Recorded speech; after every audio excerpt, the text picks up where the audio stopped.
This meeting is being recorded. So, hello everyone, good afternoon. It's my great pleasure to welcome again Adele, whom pretty much everyone, right, other than Sam, have already met last time.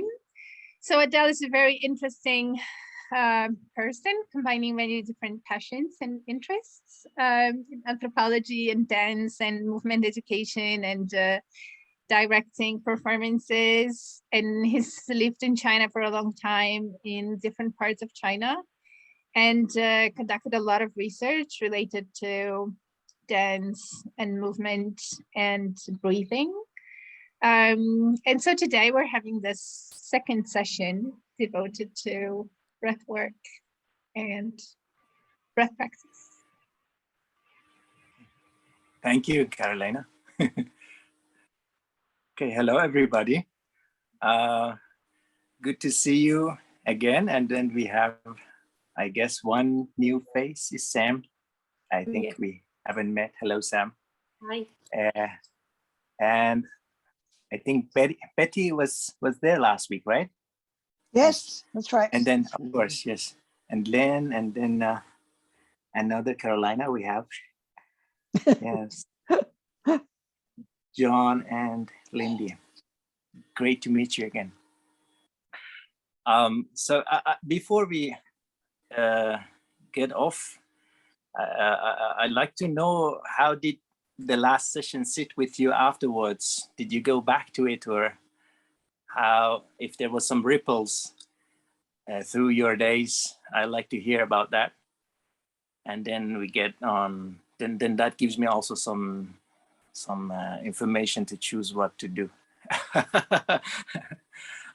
I have some ideas what to do, but that helps me to make choices. Carolina, you want to say something? You shake your hand. I was actually waving at Anne-Cecile, who just joined us. Okay. So was I. You don't have to. Lovely to see you, Anne-Cecile. Absolutely lovely to see you all. But I can be the good student, you know, being a teacher. I know how important it is to have the first student answer the question. Don't worry. So I can do this, and I can say that I didn't really repeat the routine that we've been doing, but I've been thinking a lot about, you know, these things that you said, how the breath works, and then how the body changes spatially through the breath, and then how all the organs are kind of three-dimensional. So I was also actually thinking after our last session about how it resonates with my experience with diving, when you're actually devoid of gravity, right? And you just realize that you can move in space with your lungs. I think it is the most amazing things I ever experienced, that you just breathe and then you move on. And I do some dancing. I went back to dancing that I did in high school, which I find very relaxing. So I've been doing a bit of that. And then I was also combining this. When I was practicing this, I was thinking about things that you've said last time, which was very inspiring for me, how maybe actually like yoga poses and dance figures are actually breath, first of all, right? Rather than the arrangement of body parts. So I think that's for me. Thank you. Okay. Is there anything else that if you would wish to share? Not. I kind of notice when I'm kind of trying to focus, I wear my glasses, the small boxes. I kind of lean over, so my front gets shorter, my back gets longer. And then that slightly also creates a structure for us for the breath to operate inside, which is the opposite. If you probably had your eyes in the back of your head, would have been probably different. You know, if I had to, with the eye behind my head, look back into the wall, so I would have probably be doing this a little bit and that, you know, to check if some fly is on the wall behind me, or, you know, if it's some threat is coming from the back, or whatever eye is supposed to do, then that introduce a different, slightly different structure to me that I would do that. But unfortunately, I don't, or fortunately, that eye in the back. So only in the front. And then when I want to pay attention, I lean, right?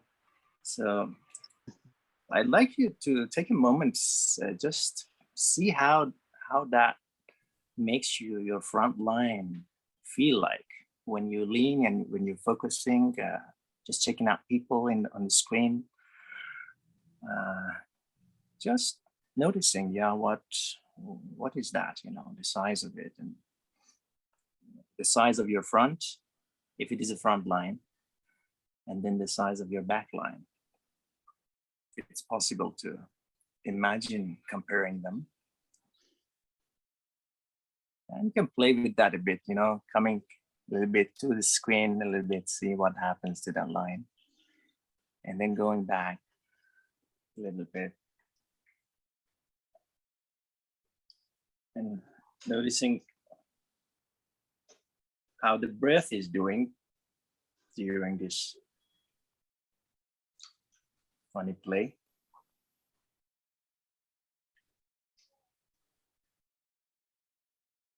Well, if you think this is too weird and you wish to stop the recording to wipe out from the history of this weird acts, you're very welcome to do so.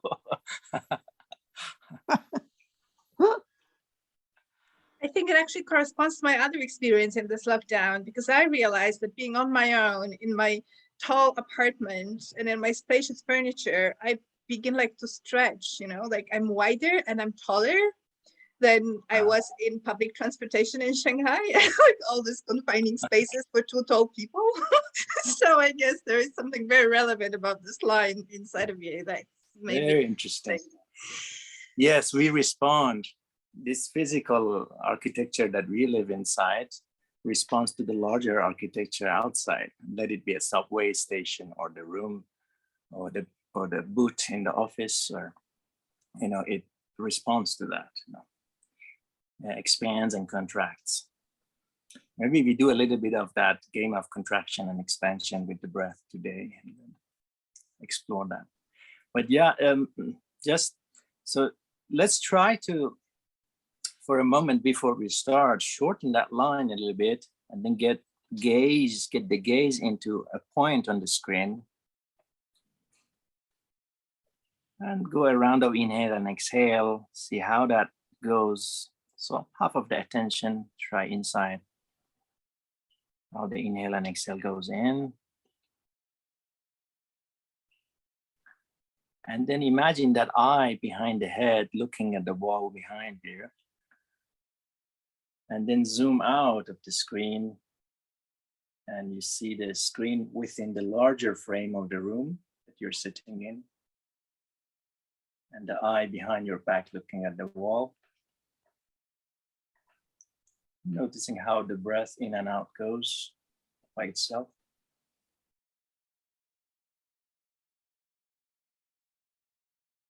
Just checking in. We don't need to particularly do a breathing exercise of some sort. Okay. So let that go. Maybe at the end we come back to this.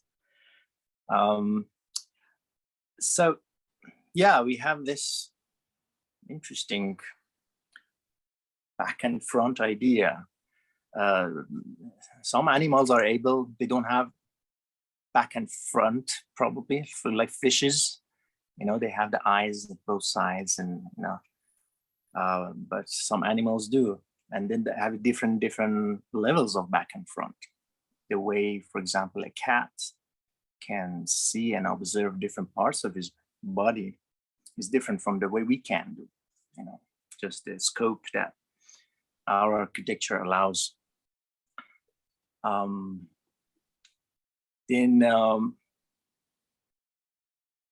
We may start to play with the eyes a little bit to expand the scope maybe a little bit towards the end of the session, see if we can get to there.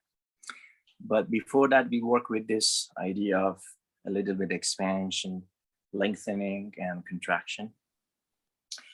I prepared some videos but then before we start the session, I doubted if I should show it. Because it's a dissection video from anatomy of lungs. Then because I keep studying this stuff, I wasn't conscious that this could be sensitive for some people to watch. Then I want to check in with you if that's okay for you to see human organs that taken out of the dissection. If it is disturbing, then we can just skip that part because Sorry? it is not essential. From my side, I have looked at some dissect organs like the stomach and the kidneys and the lungs, and it's been actually quite interesting for me. So I have no problem. I don't know the other people, but Yeah, I find it interesting too. But let's first voice the concerns. So I don't want to this be setting the tone for if somebody wishes to say prefer not to. That's totally reasonable and welcomed, and it's not essential. I can share you a link later to watch it later. That's totally fine. But just checking in if we have a no or we have a I don't know. Do we have an I don't know? Even not a no, and I don't know idea. This is Lynn. I will. You go ahead and share it, but I will close my eyes. So that's fine. Okay. I'll share it later in a chat with you guys. Okay, because it's not essential for our practice. It was just it's more fulfilling my need because I introduced a structure and a schedule that we will do some anatomy in the beginning, and then we'll do lesson, and then I don't need to fulfill that desire, you know. It's I can explain it for you, and then later you can take a look. So it's just this dissected lung, and then they pump the air into it, and it shows how it kind of expands and contracts. I get the help from this guy. I'm in a friend's yoga studio, so they have a they have a skeleton over there. Let's name it, give it a name. Maybe it's a John. Mr. Zhang. It's made in China. Let me turn on the lights so you can better vision.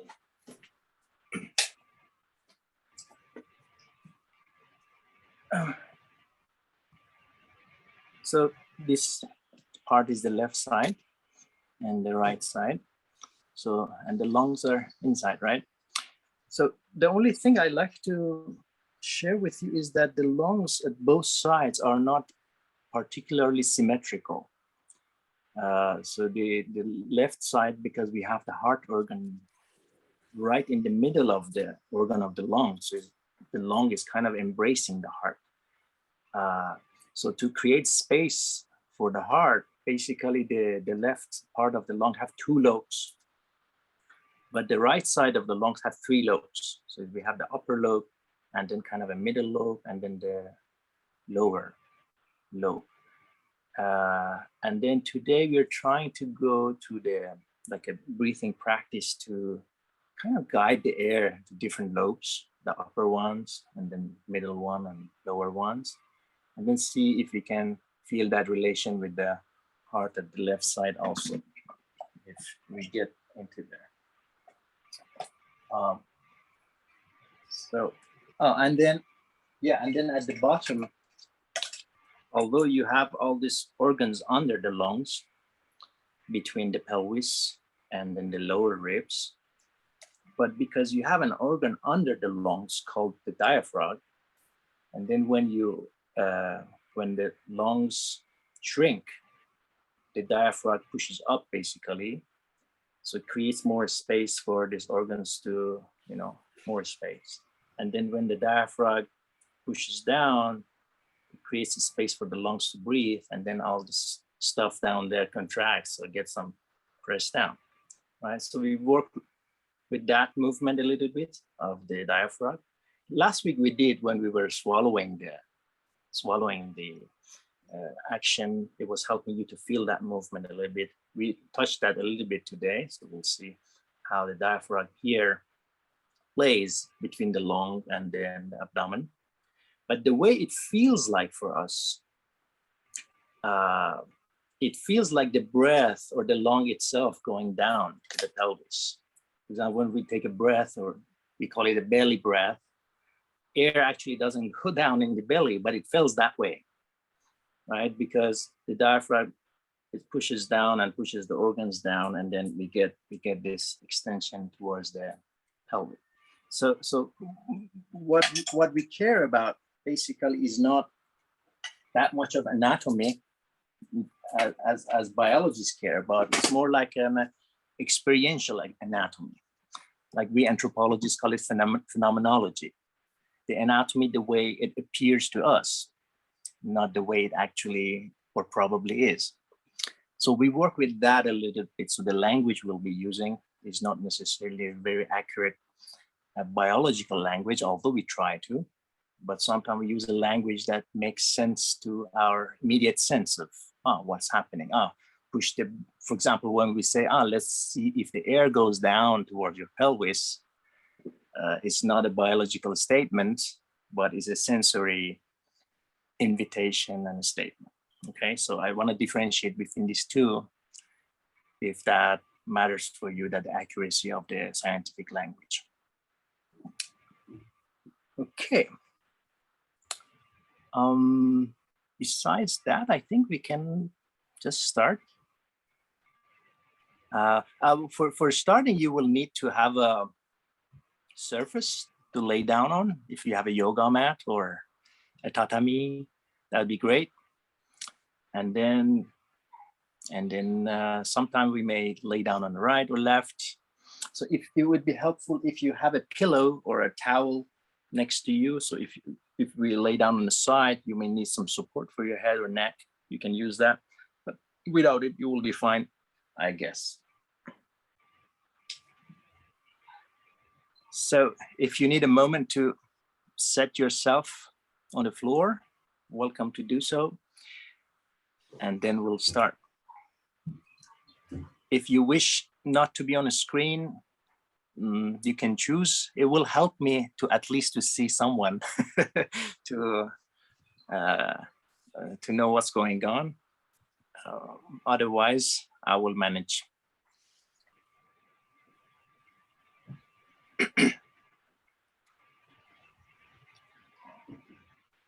I'm going to turn off my lights also.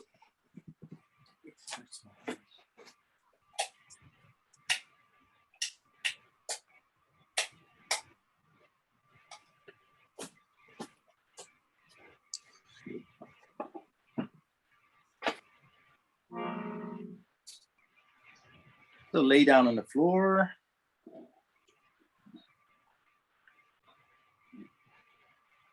In the beginning, you can adjust what you need. If you really need to have a pillow or a towel under your head, welcome to use. But if it doesn't hurt, then you can just simply put your head on the mat.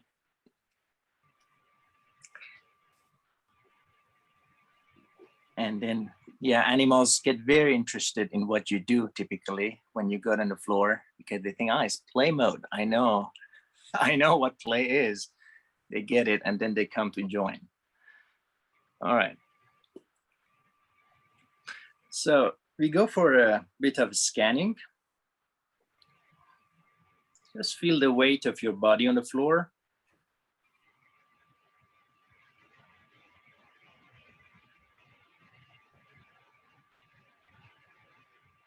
The weight of your head on the floor. And just notice if your head is possibly, if there's an imagined midline going all the way from the tip of your head along your spine and middle of your body and goes between your legs. When you feel the weight of your head on the floor, See how the back of your head lays down on the floor related to that midline. Is it slightly the right side or the left side touching the floor?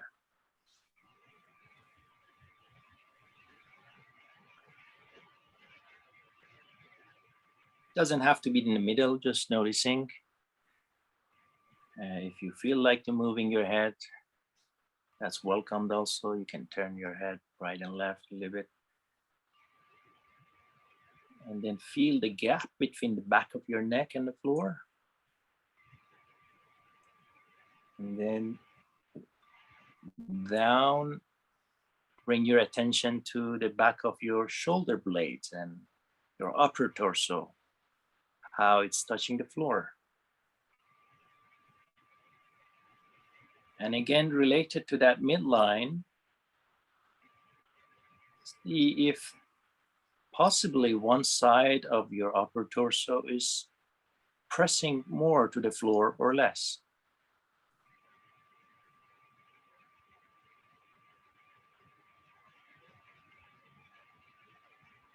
Or maybe one side, it feels heavier on the floor or lighter.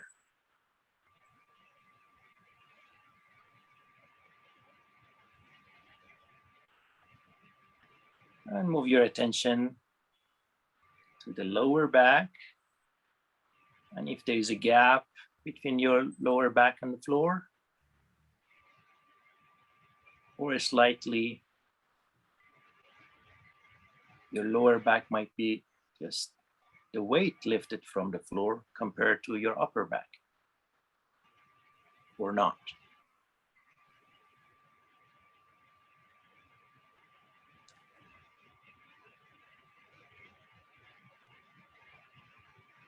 And then feel your tailbone and how it relates to the floor. And the both sides of your buttocks on the floor. And again, noticing if one side is pressing more or less to the floor.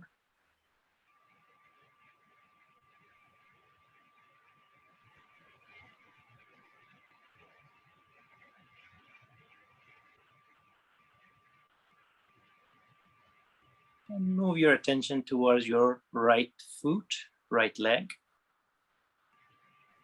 The thighs, how they touch the floor. The gap behind the knee, the right knee. Until down where your ankle touches the floor.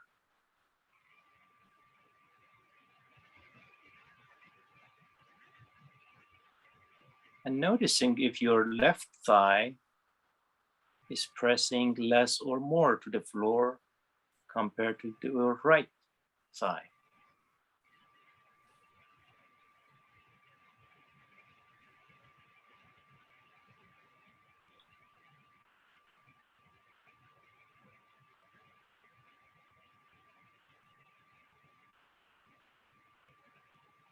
And again, related to that midline, goes all the way from the tip of your head and spine and goes in between your legs.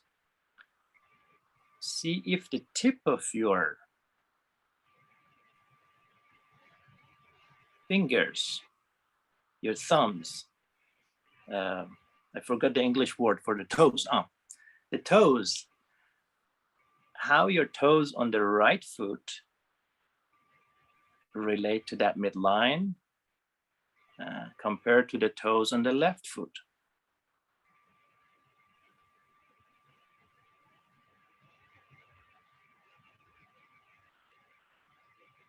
If there's an angle between the big toe in your right foot and that midline, how big or small is that angle compared to the angle between your left toe in your left foot and that midline?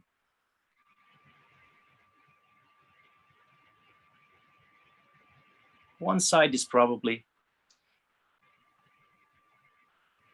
different from the other side. Maybe just scanning. Great.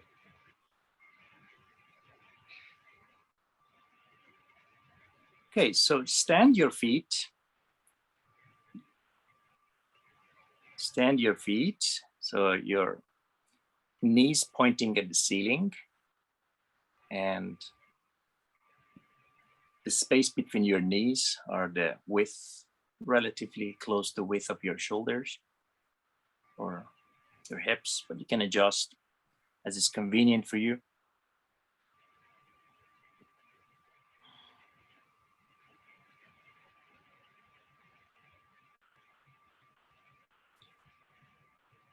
Then you turn your head right and left for a second.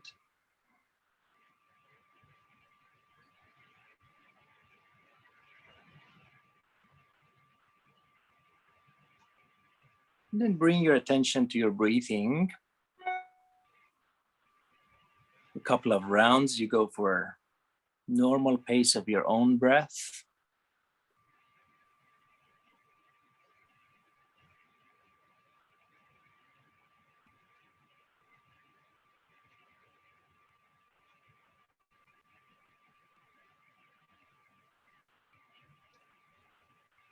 So for a few minutes, we'll just do some of what we did last week. So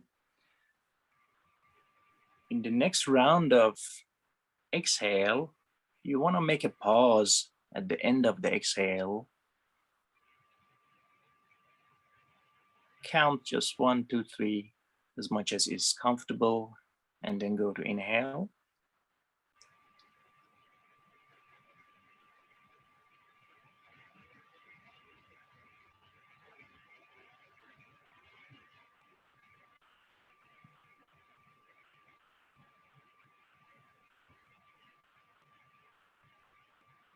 Great. Nice and easy. So for the next round, you continue focusing on the exhale, but at the end of the exhale and the pause you make, again, after that pause, you continue the exhale. Just as much as is convenient and easy to get rid of more trapped air in your lungs. Inhale, exhale, towards it naturally concludes, then pause. Then again, push a little bit more to a longer exhale.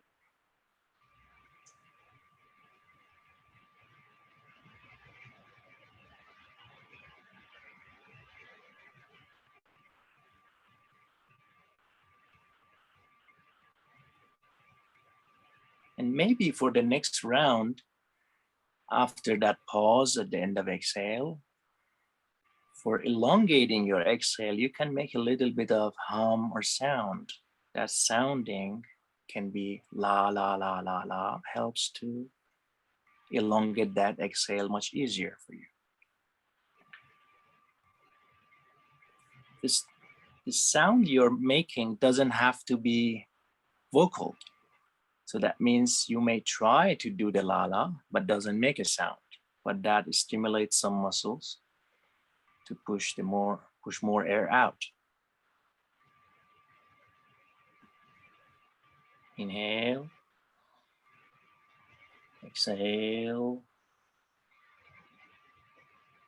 pause, and la la la la la la la la, or hum.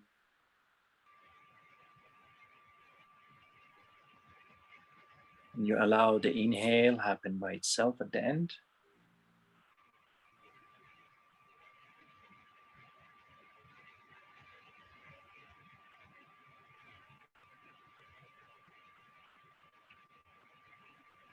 Very nice.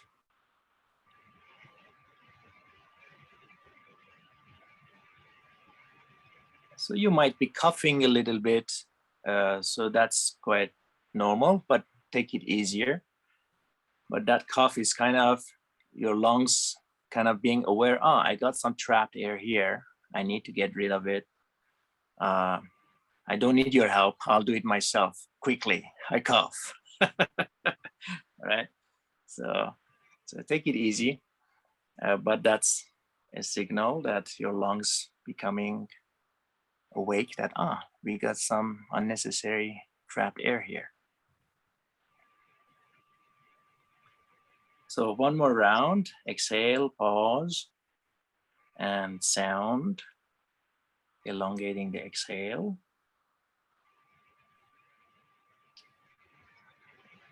And for the next round you go,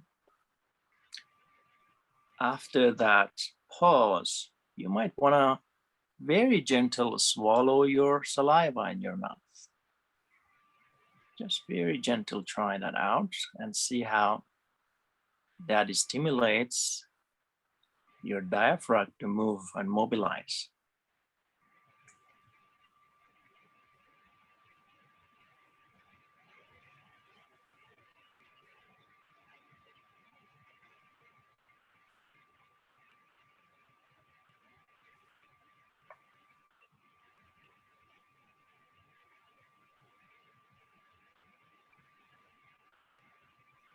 Exhale, pause, swallow, sound.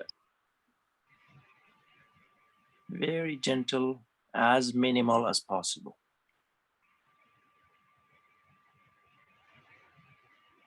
And get some delicious oxygen in the inhale afterwards.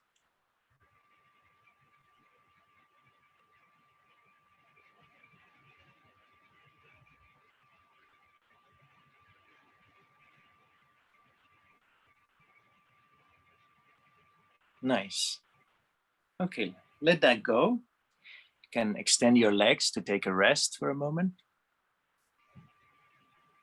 These resting moments are necessary in our practice to let the nervous system figure out the new stimulation.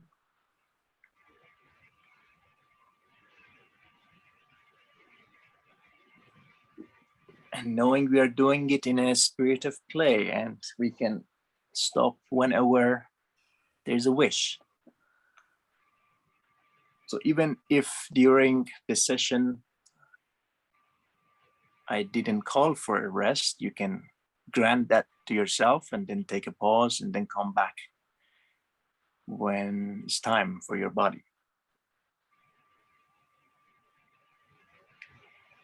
And you already may notice a difference between your weight feels on the floor, how you connect with the floor, your weight feels on the floor just after this few rounds of breathing. Your upper torso, how it connects to the floor, lower back, your pelvis. You may feel more being drawn to the center of the earth. It's kind of your body making friends with the gravity when you breathe more completely. And that's probably the meaning when we talk about being grounded. It's being more close to the ground.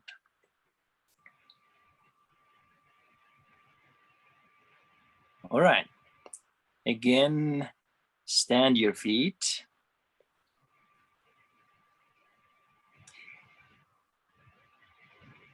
And open your arms as if you're on an airplane on the floor. So your arms are vertical to your spine. I hope you have space around you. So your arms at if I go further, it would be like that, huh? On the floor.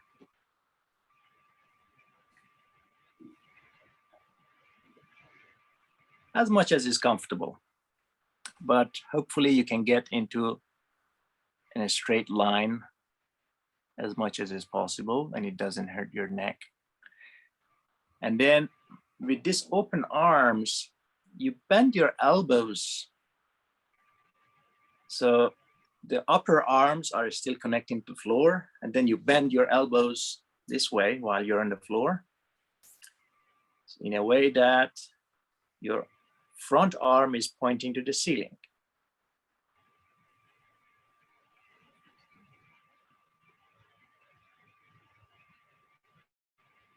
Yes, so it's like a chandelier. So imagine that I am on the floor, so my arms is open. While I was extending, it was like this, and now I bend my elbow, so my arm is pointing. My elbow creates a kind of angle, okay? Great, so I see some of you are, the front arm is pointing towards your head. And then if you can raise that towards the ceiling. So your fingers tips will point towards the ceiling, exactly. So it's like a chandelier, like a candle holder, exactly. So your hands looks like a candle holder holding, and all your fingers are candles are holding towards the ceiling, like a Jewish ceremonial candles, the Hanukkah call it, I forgot. Exactly. All right, so your palm of your hands are facing towards your feet. Exactly, and back of your hand is towards your head. All right, wonderful. And then you slowly bring your palms down, keeping this structure, and then both palms come down towards the floor, towards your feet, and touch the floor. Exactly, very slowly. And then you back up again. You bring the candles up, pointing at the ceiling. Beautiful. And you notice how this simple movement is rippling in your shoulders. You start to mobilize your shoulder blades, right? Great. Again, you bring the palms down, very gentle to the floor, and then bring them up, back, pointing to the ceiling. And notice how your breath goes while you do this.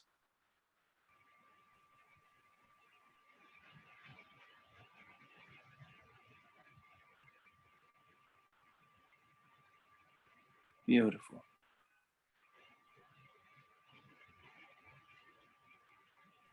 Okay, we come back to this, but for now, let that go. Take a rest. You can let your arm rest on the floor.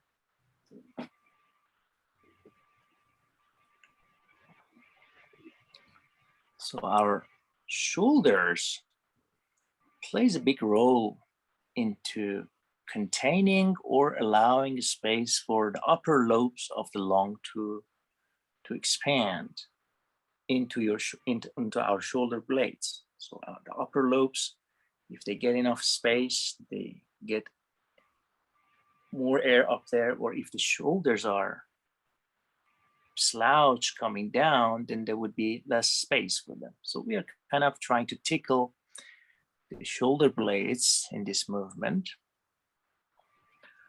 and then see if the lungs can be introduced to a different space to expand in the action of breathing later on. Okay, again, hands open like an airplane. And then you bring the arms, bend the elbows, the candles pointing at the ceiling. The palms of your hand facing towards your feet. And this time, before you go down, you start to exhale. So with the exhale, you bring the hands down. And with the inhale, you bring the hands up. Nice and easy. Take your time.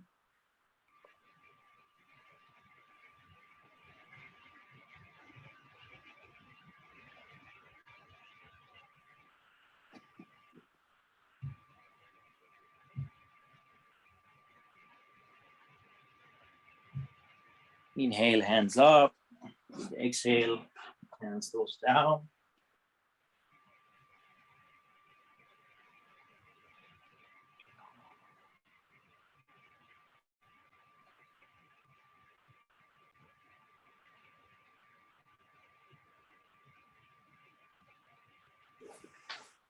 Beautiful. And for the next round, we go back to that sequence of pausing at the end of exhale and sounding a little bit, very gentle. We go down at the end of exhale, pause a little bit and elongate the exhale with a little bit more of a sound. La, la, la, la, la. And when the inhale naturally comes, you bring the hand up. And the back of the hands will touch the floor near your ears. So we get the hands up towards the back with the inhale.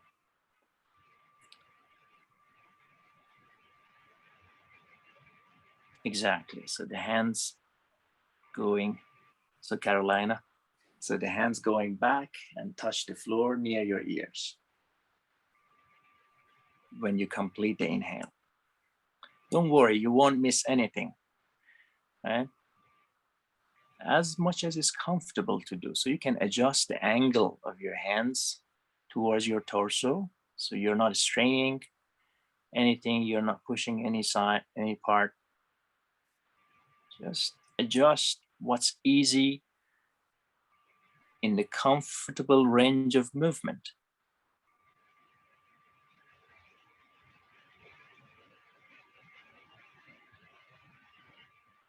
Even you don't have to touch the floor with the back of your hand if that's not easy.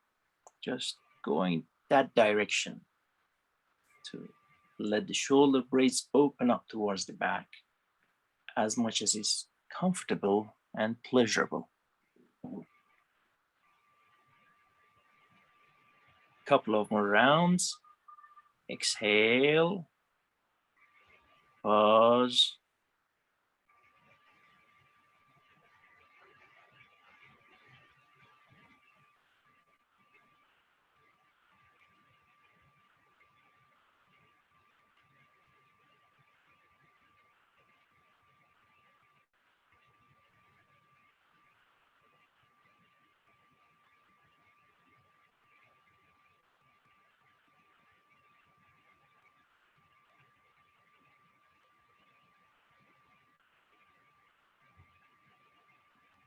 Very nice.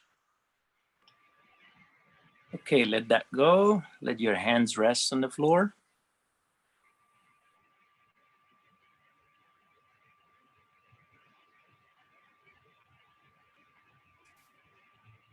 While you're resting on the floor, just follow the breath, how it goes in and out. Notice if your breath is moving more while you do the natural breath, moving more towards your upper torso, or it moves more towards your belly.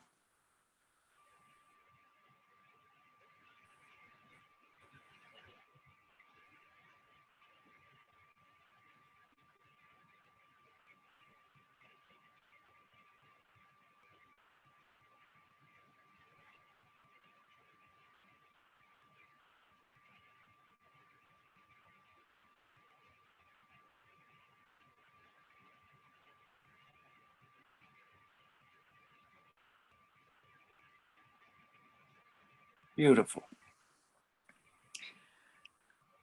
Okay, stand your feet again, knees pointing to the ceiling.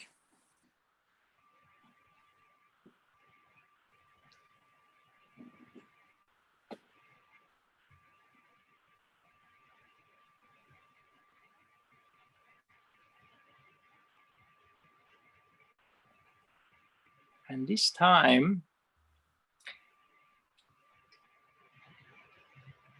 you wanna raise your tailbone a little bit from the floor and then put it back down on the floor again.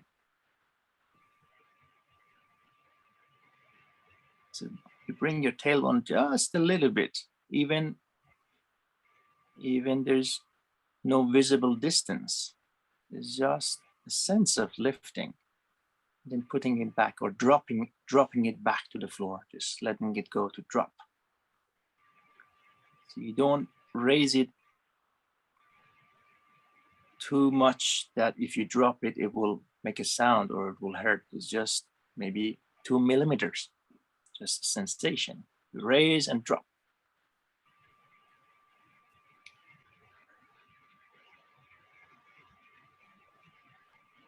Do that a few times, raising the tailbone and dropping it, raising, dropping, raising, and getting to a little bit more frequent, as much as is comfortable for you.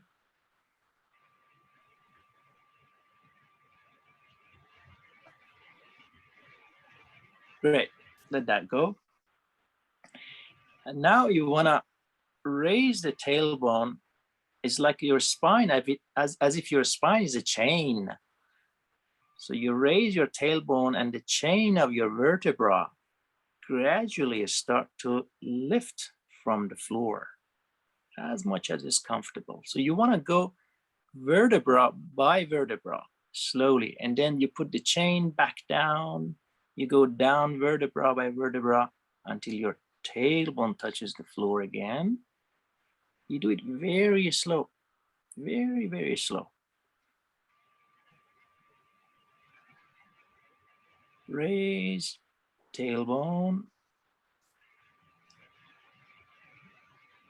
come up. You don't want to push it towards the end that it strains your neck. You're just gonna take it very gentle and go down. Okay, so we are not aiming at stretching. We are not aiming at going towards the end possibility of movement. We are interested in the beginning of it, how that raising the tail begins. That's more interesting for us. Okay. Notice how the breath goes when you do that. Raise the tailbone coming up.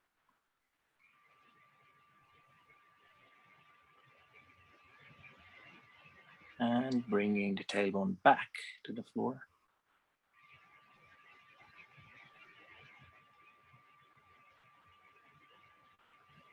Then when you put your tailbone back to the floor this time, you push your belly out as if you're faking a pregnancy. You know, you push your belly out at the end, and that kind of helps your tailbone tilt towards the back a little bit, probably. So that's basically the opposite movement. You raise your tailbone, you go up the chain, you come down at the end, you push your belly bottom towards the ceiling, and that tilts your pelvis towards the back.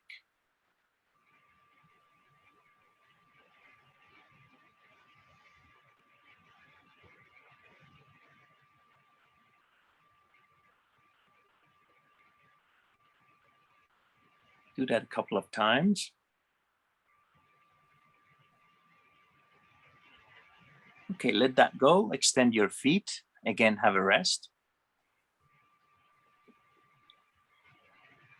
Extend your legs. Have a bit of rest. Back to your normal breath.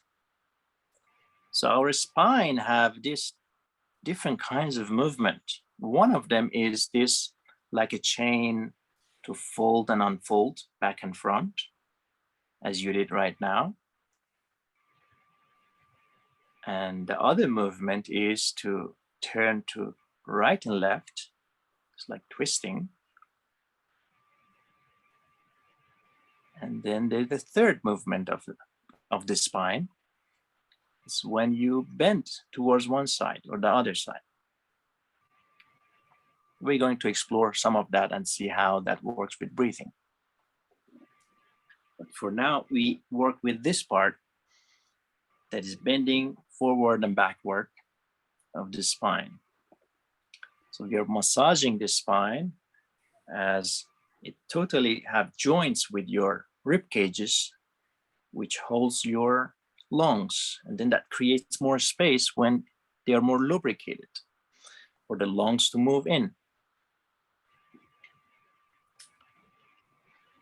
Okay, again, this time, stand your feet, knees pointing to the ceiling. Distance between the knees, more or less the distance between your hips.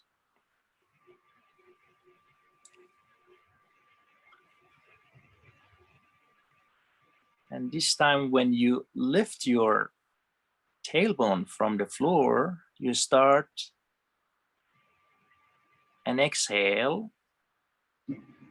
and have a long exhale as much as you lift your pelvis and you lift the chain up the floor. And then you inhale back when you put the spine back to the floor.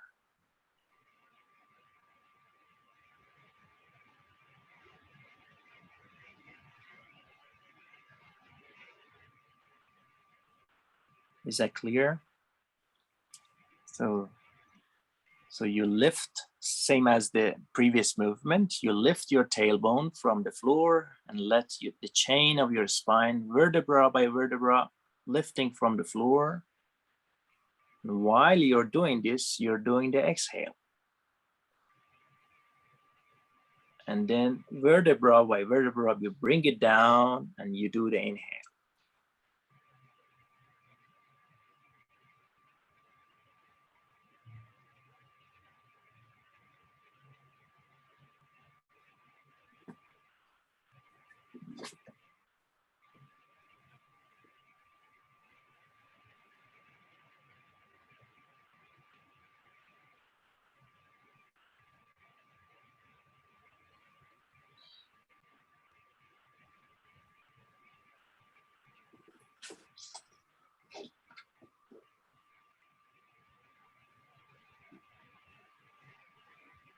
And you can experiment, see if you can do that pause at the end of your exhale when your tailbone is lifted, but very gentle.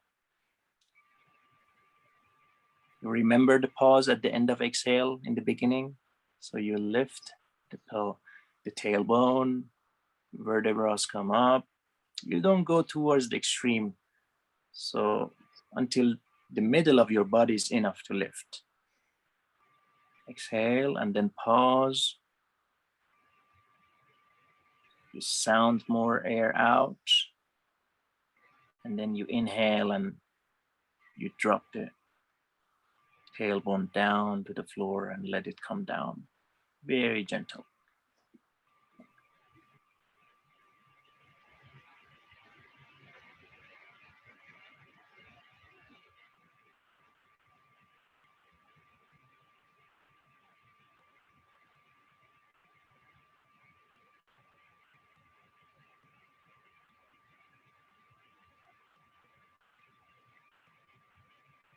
One more round. Lifting the tailbone, vertebrae coming off the floor while exhaling, and then pause at the end of exhale and sound more air out if there is any. And then inhale your spine down, your pelvis tilts towards the back, full inhale into your pelvis.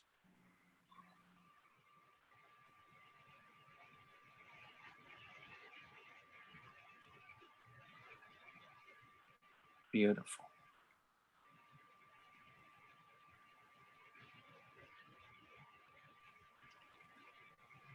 Okay, let that go. Have a little rest.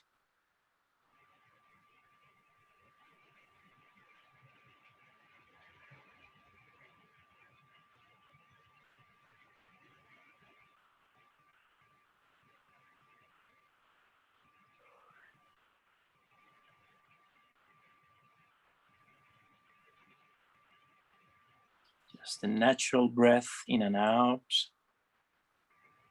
at your own rhythm.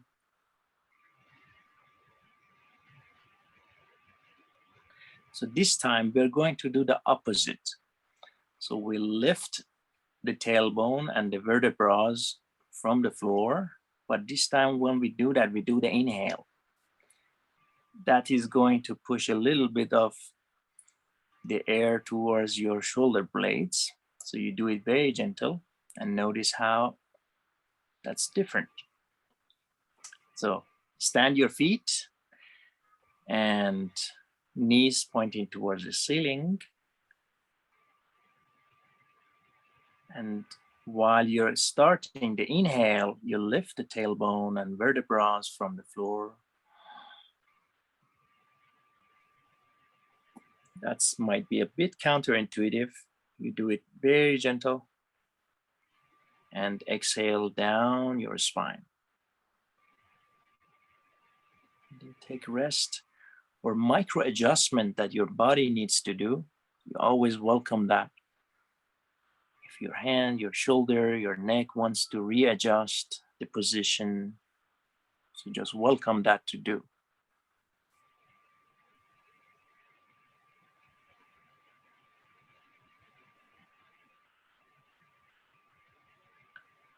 One more round.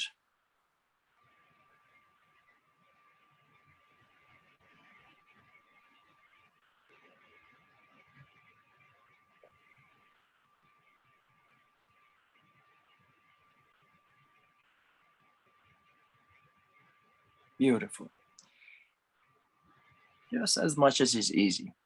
And finding the pleasure both in the exhale and observing the pleasure when you do the inhale. When the inhale happens by itself. Basically, we don't do the inhale, we watch the inhale.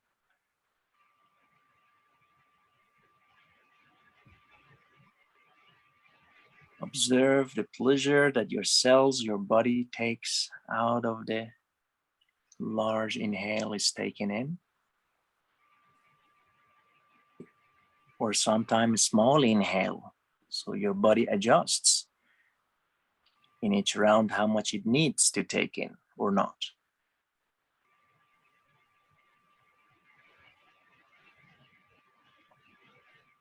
It's like a music. Sometimes the notes are long, played long or repetitive, sometimes shorter. The music of breath in and out. Okay, let that go. Extend your feet and rest.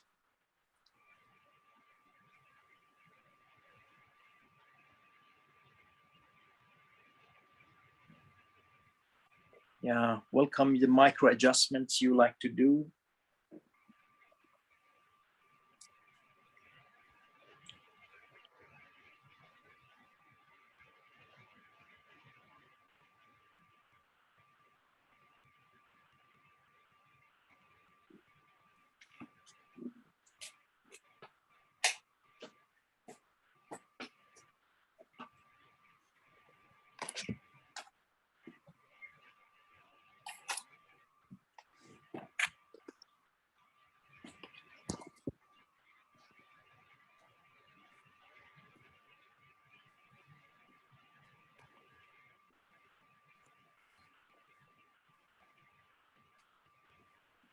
Okay. Again, stand your feet, knees towards the ceiling first.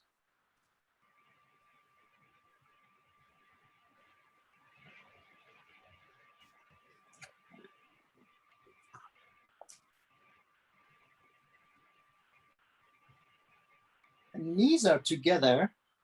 So this time there's no distance between your knees. Knees are together.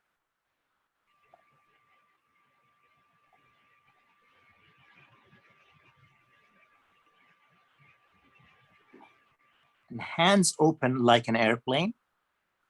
Same as before. Exactly.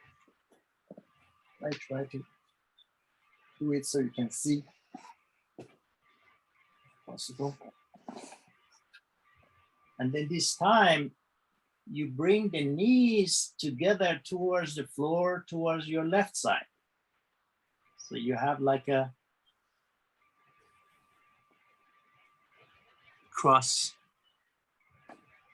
So the knees together, they're coming to the floor together. So that gives a twist to your body.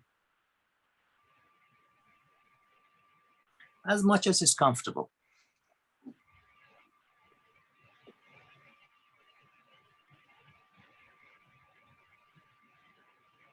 And now you watch the breath, inhale and exhale.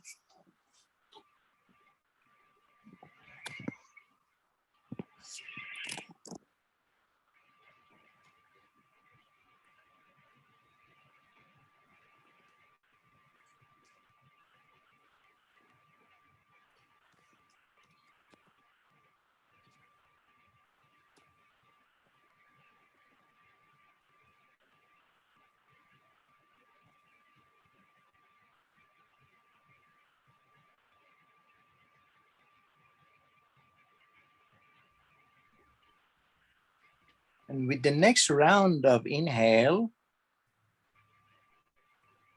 you see if you can guide the breath into your upper lungs. And by guiding means just bringing your attention to that part of the body. So the upper lungs at your right side. So you inhale and you bring your attention to the upper lung at your right side. So you maintain that position. Knees are towards your left on the floor.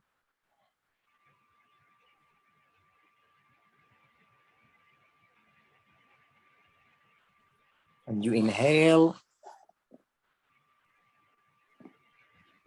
towards your attention and your attention on the upper lungs at your right side.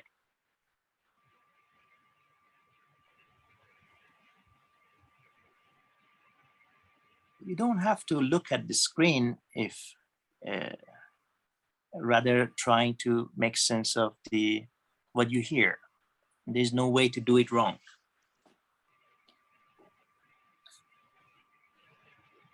So you might find it more comfortable if your head is looking towards your knees.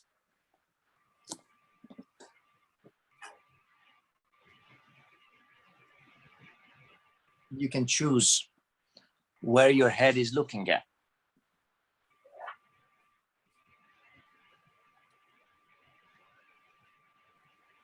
So with the next round of exhale, you make that pause very gentle at the end of exhale. Very gentle pause and very minimal sounding at the end of exhale. And allow the inhale come towards and extend your right side of the lungs.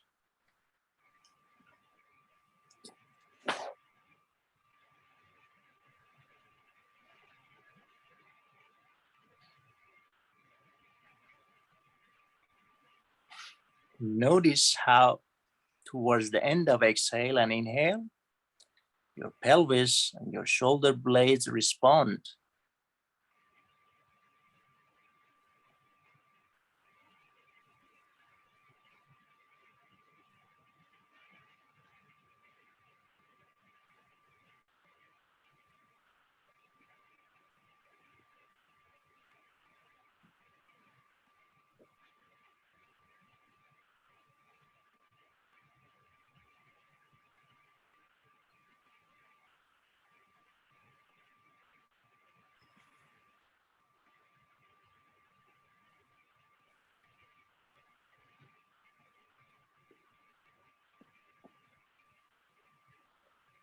Great.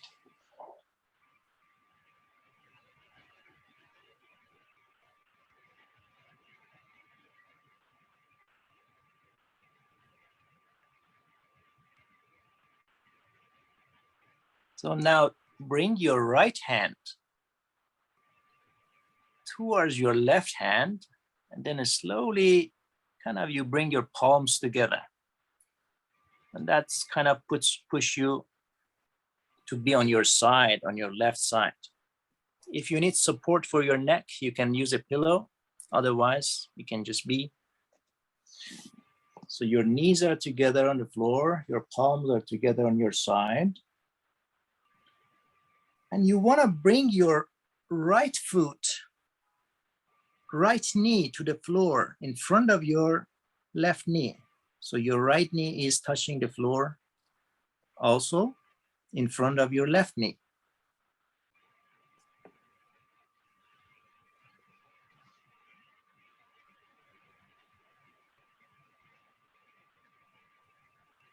And this time when you go for the exhale, you exhale and you swift your right palm to your left hand forward. So your right palm keeps going forward towards the left, and you exhale. So your chest is going more close to the floor, and you exhale. And when you inhale, you pull the right palm towards your body. You pull it until your shoulder and all the way back to its original position, like the airplane.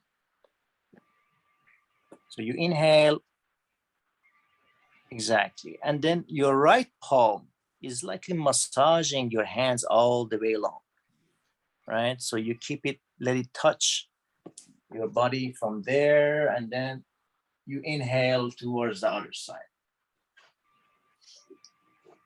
Beautiful. Again, exhale, you let your right palm going to your left palm, exhale, and you continue the exhale, right palm going more towards left. Exhale, pause. And then when the inhale comes, you pull and caress the arms together towards the other side. Inhale and open.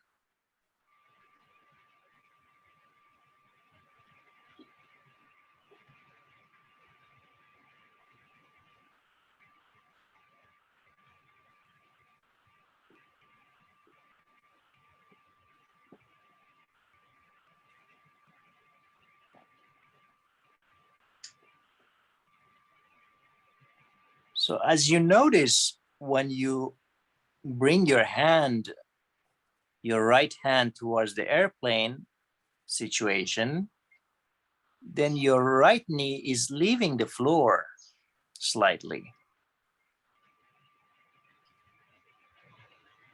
So next time you want to do that, you're not aiming to totally open your arms to the airplane position, but you open it as much as your right knee is remaining on the floor. You just open as much as possible, but your right knee remains on the floor when you inhale.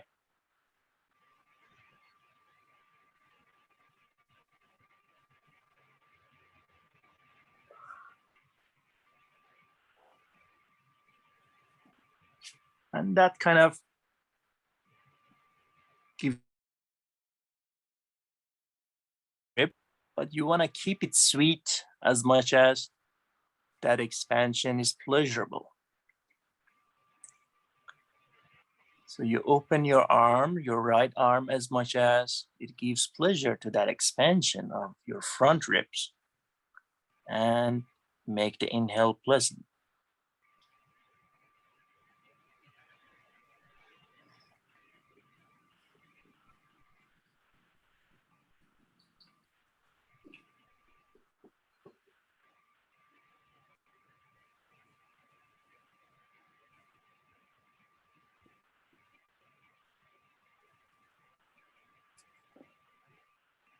Okay, let that go. You can remain on your side to rest.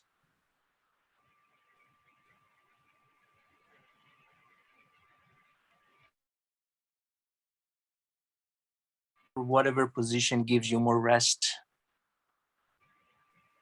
Take some moments.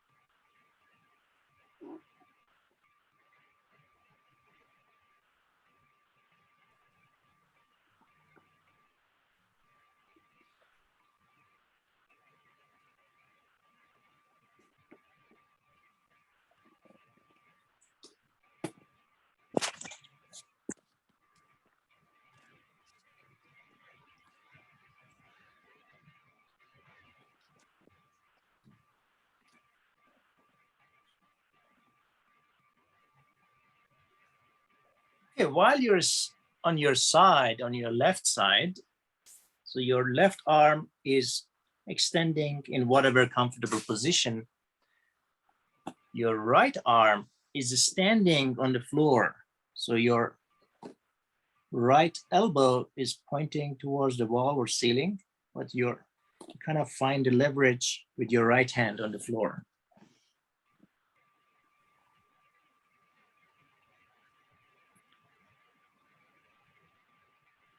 So in a way, you put your right hand on the floor that you can push the floor so that you can extend back and go to the airplane position.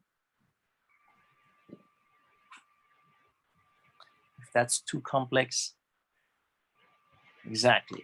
So you push the palm of your right hand to the floor in a way that it can extend your body towards the other side, to the airplane position. You push, please, like that, push. Let me go further. So I push. So I play with that, huh? So what I want to do is this time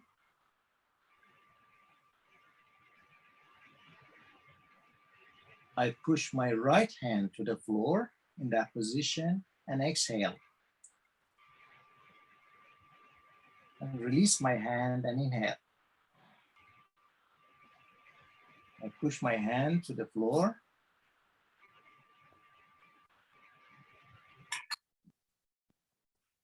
And inhale.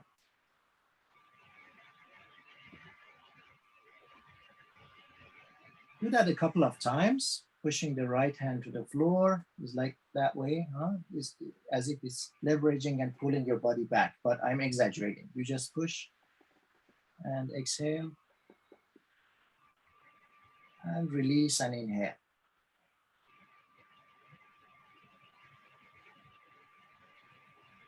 Make your own interpretation of the movement. So these are just invitations to noticing different articulations in your architecture, how it influences your breath. Just being curious. My job is to get you curious in yourself.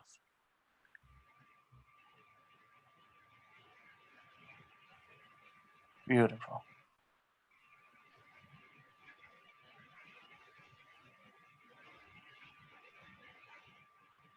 And now I want you to do the opposite. When you push, you do the inhale. You release and exhale. See if that makes a difference.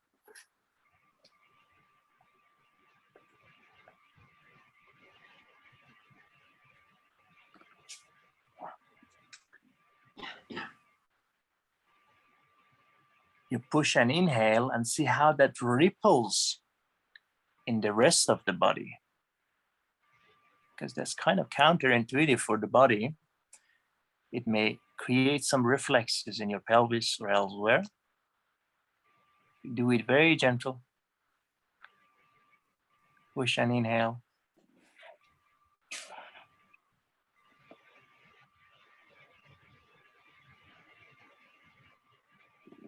And release and exhale.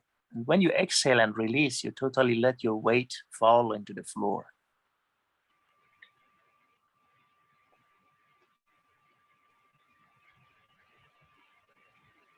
And take rest in between. Take time and rest in between.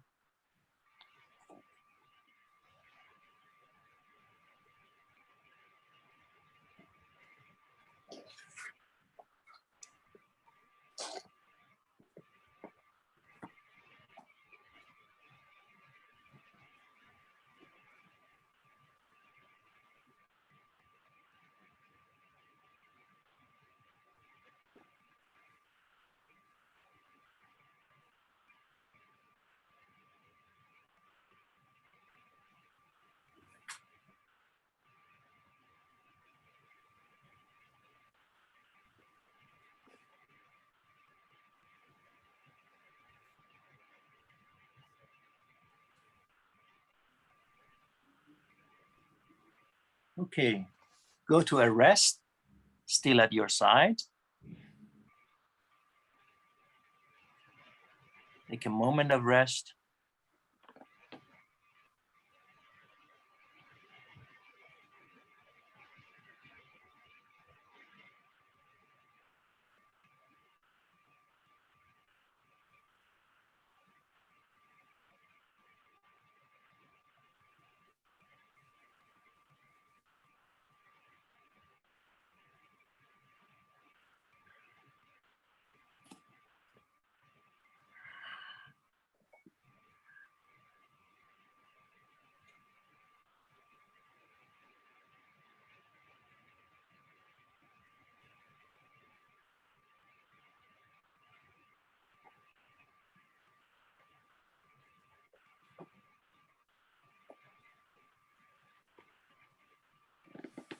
All right, for the last part, you're gonna bring your right palm, the palm that you're standing, you bring your right palm to your forehead, kind of hold your head.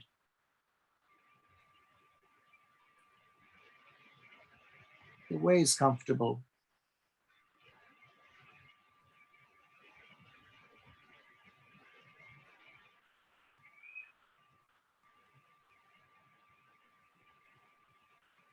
So your right elbow is pointing to your knees, sort of. And with the next exhale, you want to bring your head and hand that are glued together, very gentle, even the minimal intention is enough, towards your knees, towards your right knee. And you bring your right knee, you bend your right knee, pull your right knee to your belly, close to your right elbow. Exhale. And inhale. So I go further from camera. So exhale. I exaggerate. You don't need to do such extent. Huh?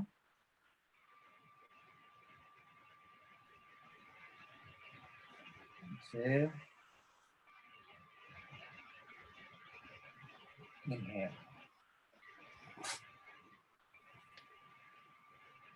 Just a few millimeters is enough. So it's just the sensation of your head and right elbow going towards your knee. And exhaling. And while you open, you do the inhale.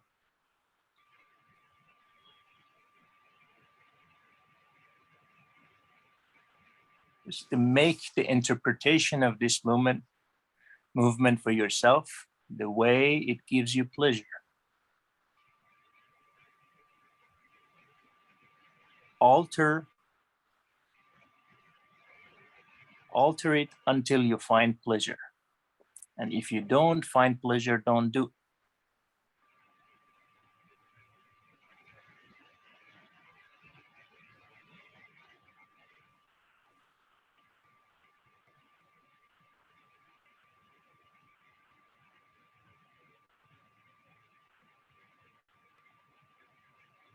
One more round, and then we go to our back afterwards.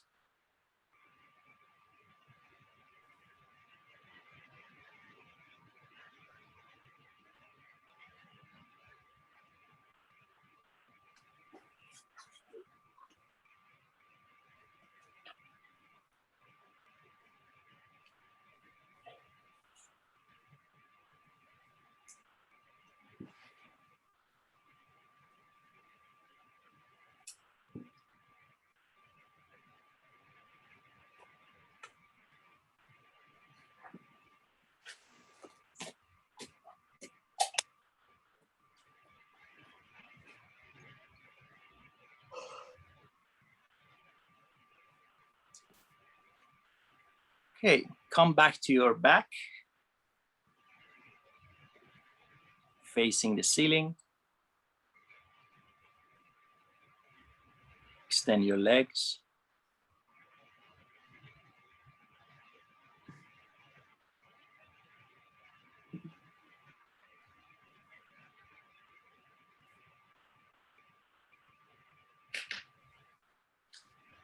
Feel your midline that goes from the tip of your head all along the spine and between your legs. And notice if one side of you may slightly feel longer than the other side.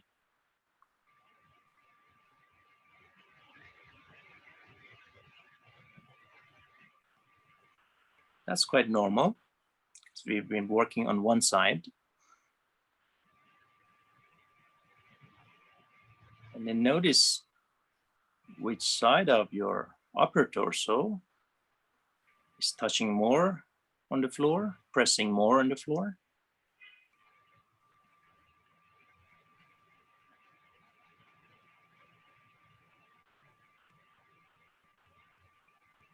Which leg is more connected to the floor?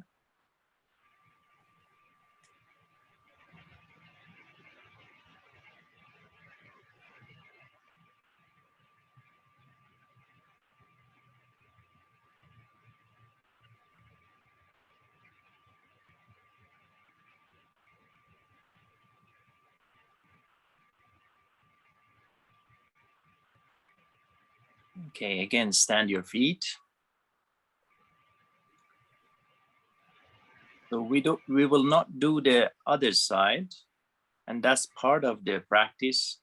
So when the body notices the difference, then the brain starts to work to figure out, what is the difference? So that's a learning experience for the brain and the nervous system to figure out his own way for the other side.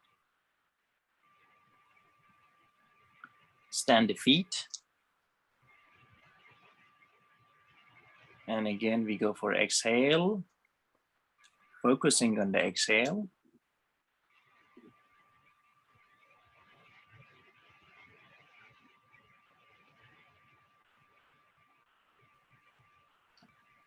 So as long as your exhale can go, you go with it. At the end of it, you pause and you make the sound la, la, la, la, la, la, la, la, as long as you can create the sound.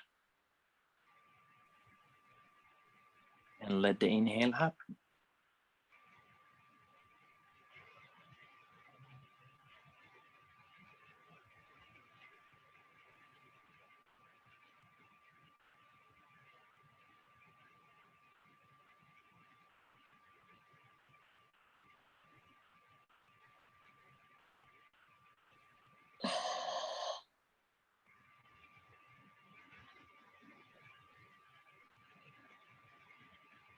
Exhale, long, pause, sound the air out, exhausting the lungs. And this time at the end of the sounding, when there is no more air to rid of, you try to very gently swallow your saliva in your mouth. And at the end of a swallowing, let the inhale happen.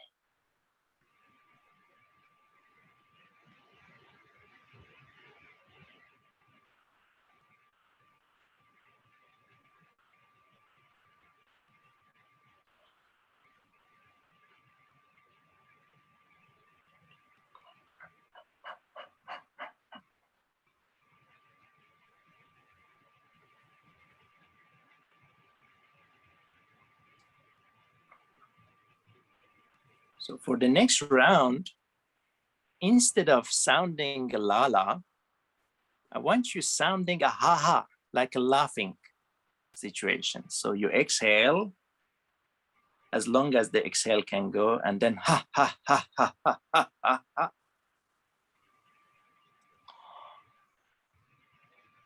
Very gentle laugh. It's like giggling rather than laughing. But it's that intention of ha it stimulates the different small muscles down there. If we turn to a real laughter, that's welcomed also.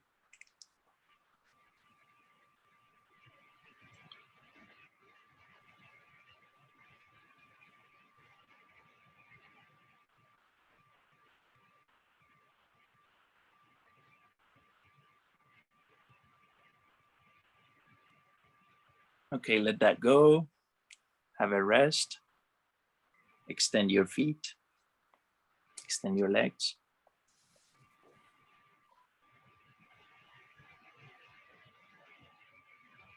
It's very interesting that the diaphragm movement is involved with the action of laughter. Basically, when we laugh,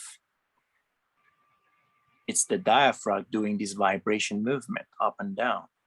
Also, sometimes with the sadness is similar with the type of certain type of crying. Some people have that, you know, it's breath coming in and out. When you see kids crying, sometimes they have that movement in their diaphragm. But now we focus on laughter.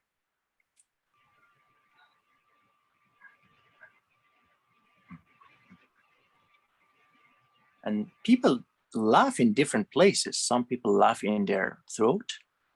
Some people laugh down there in the diaphragm. So what we are trying to stimulate is that ha sound. It stimulates that place where the laughter comes down in the diaphragm. Okay, one more round we go with the laughter. This time from the beginning. Stand your feet. Knees pointing at the ceiling.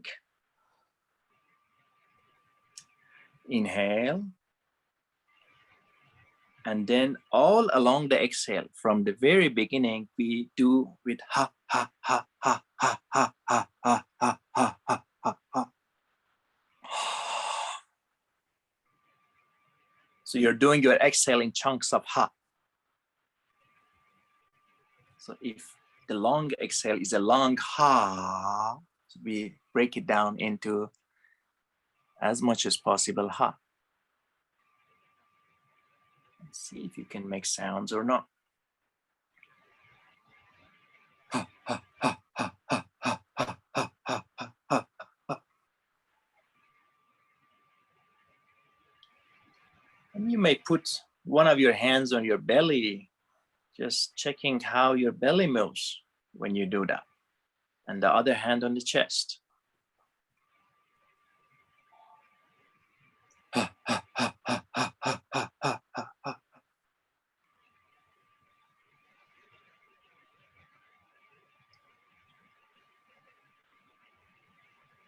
Take your time and rest in between when you need.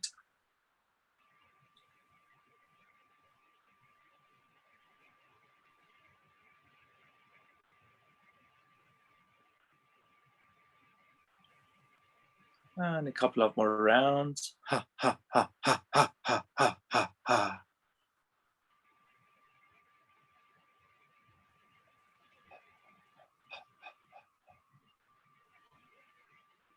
You can try it without sound, but with the similar attitude and stimulation. So you're breaking down the exhale into chunks of ha, but without stimulating the vocal cords. See how that makes a difference.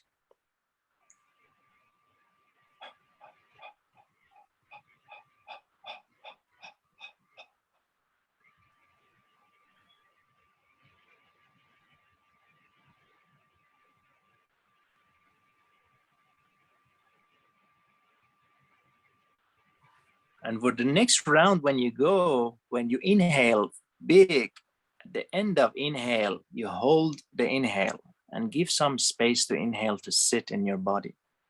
So you do the ha, ha, ha, ha. Full exhale. Inhale happens by itself. At the end of inhale, you hold your breath. Let the inhale sit in your body and do its job for a bit.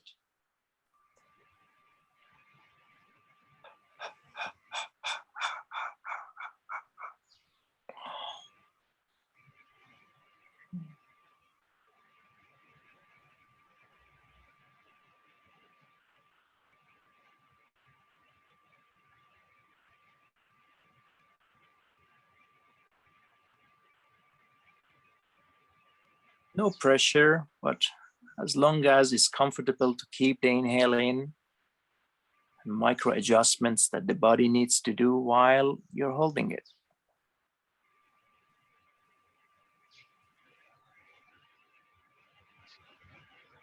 You might feel slightly some tingling feelings in your fingers, some people, so that's okay. And then that's the last thing we're doing.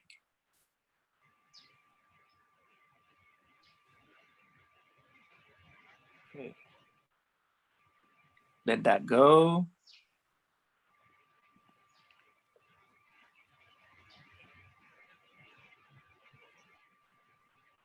Extend your legs.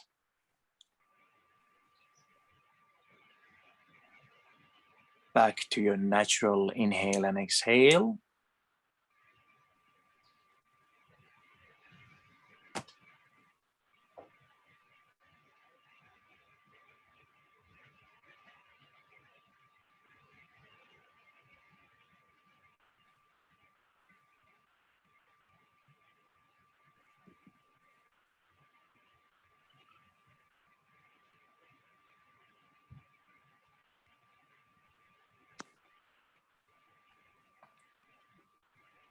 And Carolina, when it's okay for you, you can enable me to share a screen, then I can share some music. Because I cannot do it now.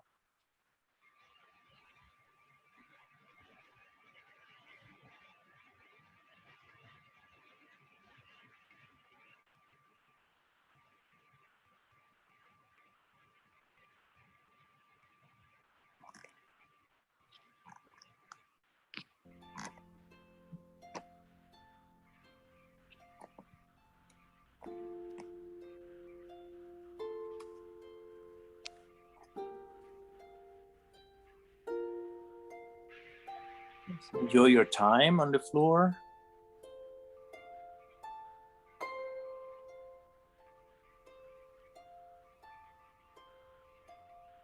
And the dance of breath inside and outside.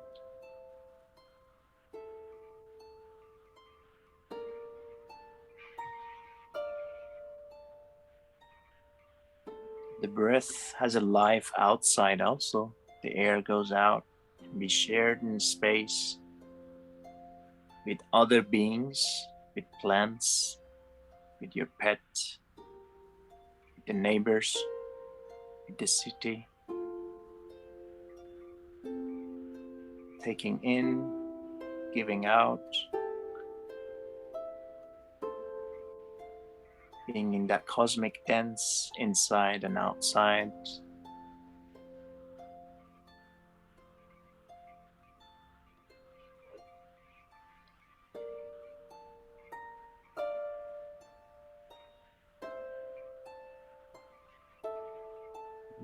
Take your time. In a few minutes, we'll be coming to sitting when it feels right for you to come to sitting.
just a little girl, I asked my mother, what will I be? Will I be pretty? Will I be rich?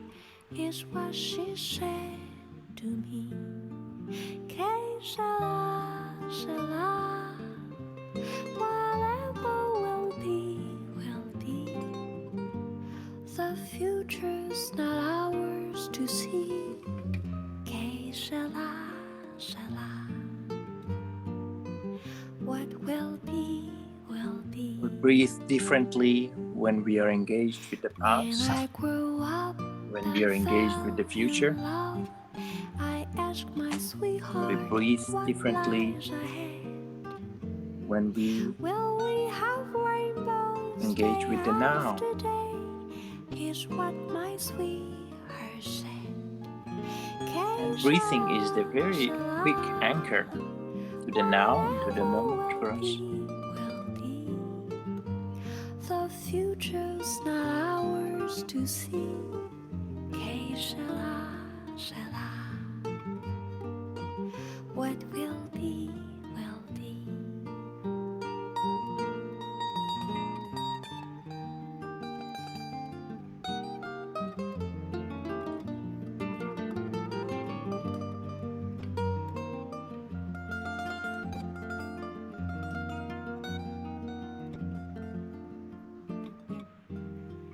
Now I have children of my own. They ask their mother, what will I We're slowly be? getting ready to Will I be handsome? come back to Will the I be rich? sharing I and tell sitting them tenderly. in a minute. Whatever will be, will be. The future's not ours to see. Que sera, sera. Que sera, sera. Whatever will be, will be. The future's not ours to see.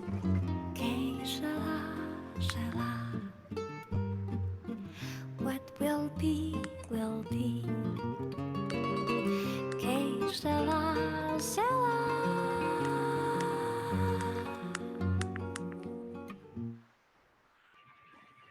Okay.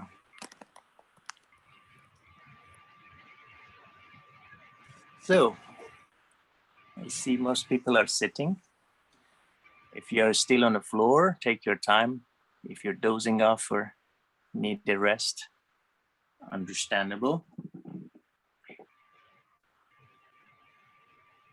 And floor is yours for sharing. If some sensations, some questions, some observations, we'll be happy to hear. How was it for you? I hope that was not too complex, some part of it. I was a bit worried if it's confusing, the details, but I was trying to catch up verbally as much as possible to provide details. But as I said, the interpretation you make matters most to adjust, and it's a number of stimulations, and then if you pick one of them and then focus on the breath, that's already good and enough.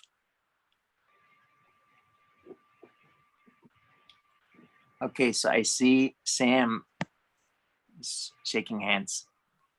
Yeah, that was lovely. Thank you. Very, very relaxing. I was just wanting to check something. Were we just doing one side when we were doing the breathing? Because we only did the left side, right? Yeah. And I'm wondering when we then back down on the floor, was it, which side were we supposed to feel was more stretched or more relaxed or more heavy on the floor, or more longer, let's say? You're not supposed, even if you feel it's similar. It's more a question to, how to say, to get you curious in yourself. You know, So that's the purpose, So it's to different for everybody. tickle your curiosity. Yes. Okay. Because our body have this dance of right and left all the time. Even when you're standing, when you're sitting, we do this small dance, right, left. It's like a bamboo in the forest, back and front. We do this dance, and then there's this dance inside also, along the breath and the spine. So we are doing this, and then there's contraction and expansion, both sides, is doing that. Very subtle, it's a small. If you notice, even your face, sometimes one side is smaller and bigger, extended. If you look at your photos, like for profile or all of that, face changes, and that changes, goes expand, open. It's a dance, it's beautiful. So I'm just making you curious. Oh, where is it that extending, and where is it that is contracting now? And then the exercise is not aiming at make you longer at one part or shorter. Is more like get you curious. That's enough. Yeah. But you tell me which side you felt longer or not. I don't know. Yeah, I felt that the left side was longer. Okay. All right. When you were left, the left side felt longer for you. Okay. Yeah, but maybe I had that all along, because I felt that in the beginning too. I felt like that there was more weight on the left-hand side anyway. So maybe, I don't know. So what we are trying to stimulate is that shift between right and left to happen, that dance. Sometimes our body does get stuck in one side, so that dance doesn't happen. Actually, that's what I believe in. Sleep paralysis happen when people while sleeping can't move, because while we're sleeping, the body is doing the shifts right and left and back and forth, and then when that's disrupted, it gets stuck, and they can't move, and then we have these weird dreams that something is holding us. And then for the habits of life, when we're sitting, or sometimes one side of the body gets stuck in a certain pattern in order to protect something at the other side, probably. So one side is overworking in order to protect something probably on the other side. And then when we are doing these stimulations, it allows the system to consider if it has other options. Thank you. So I have a question. If we tried to map on all these experiences and sensations the notion of qi, then which part of that was qi? Sorry, which what? The Chinese notion qi, right? The flow of qi. If we tried to map that qi energy within these sensations and like flows and movements, that we try to simulate or that we felt inside, then what is the correlation? You know what I mean? I'm trying to know. So it's like we want to explore the relationship between the concept of qi and what we did. Yes. Okay. We didn't use the concept. Right. And then the concept, if you ask different people, they might give you a different idea. I noticed that. Because the word translates as the air also, just the simple act of breath and air, but also there's this universal energy and then more magical sense of it. And that does a job also. That's an image. So if you imagine it, the qi as a universal energy, as it's translated into English sometime, or packets of energy, depends. It's a different image. It does something to you when you imagine you're breathing in the qi. It would be the same if I would tell you, imagine you're breathing in pink bubbles, not qi, but just breathe in some pink bubbles. If you do that for a few minutes, then some funny feelings start to happen. That image of pink can bubble inside the body. It sits. It follows the same logic as I tell you, imagine you have a lemon cut and sprinkle some magic dust, magic salt on it, and then squeeze it into your mouth, the lemon, and then your mouth starts to a little bit water, and then feel the acid. So it's just the image, but it does something to your whole system to do this response. So other images in the similar manner do something to our system, not necessarily to our saliva, but elsewhere. And that's the magic of how the brain works with the color and the idea of color and the idea of size, and then putting these things together, the imagery.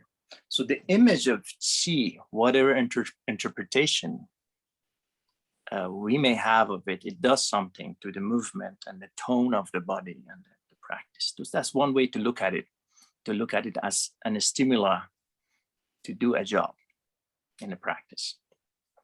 Although we didn't use the concept, but we could have. And then leaving the concept empty, it does something also. It's as vague as possible, you know, then because when it's empty, you can fill it with meaning. You know, it's like a placebo, you know, a placebo tells you, it's a magic medicine, it does something to you, but it's empty. But the mind and the system does that placebo effect with filling it with some ideas that is magic how it works, but it works sometimes.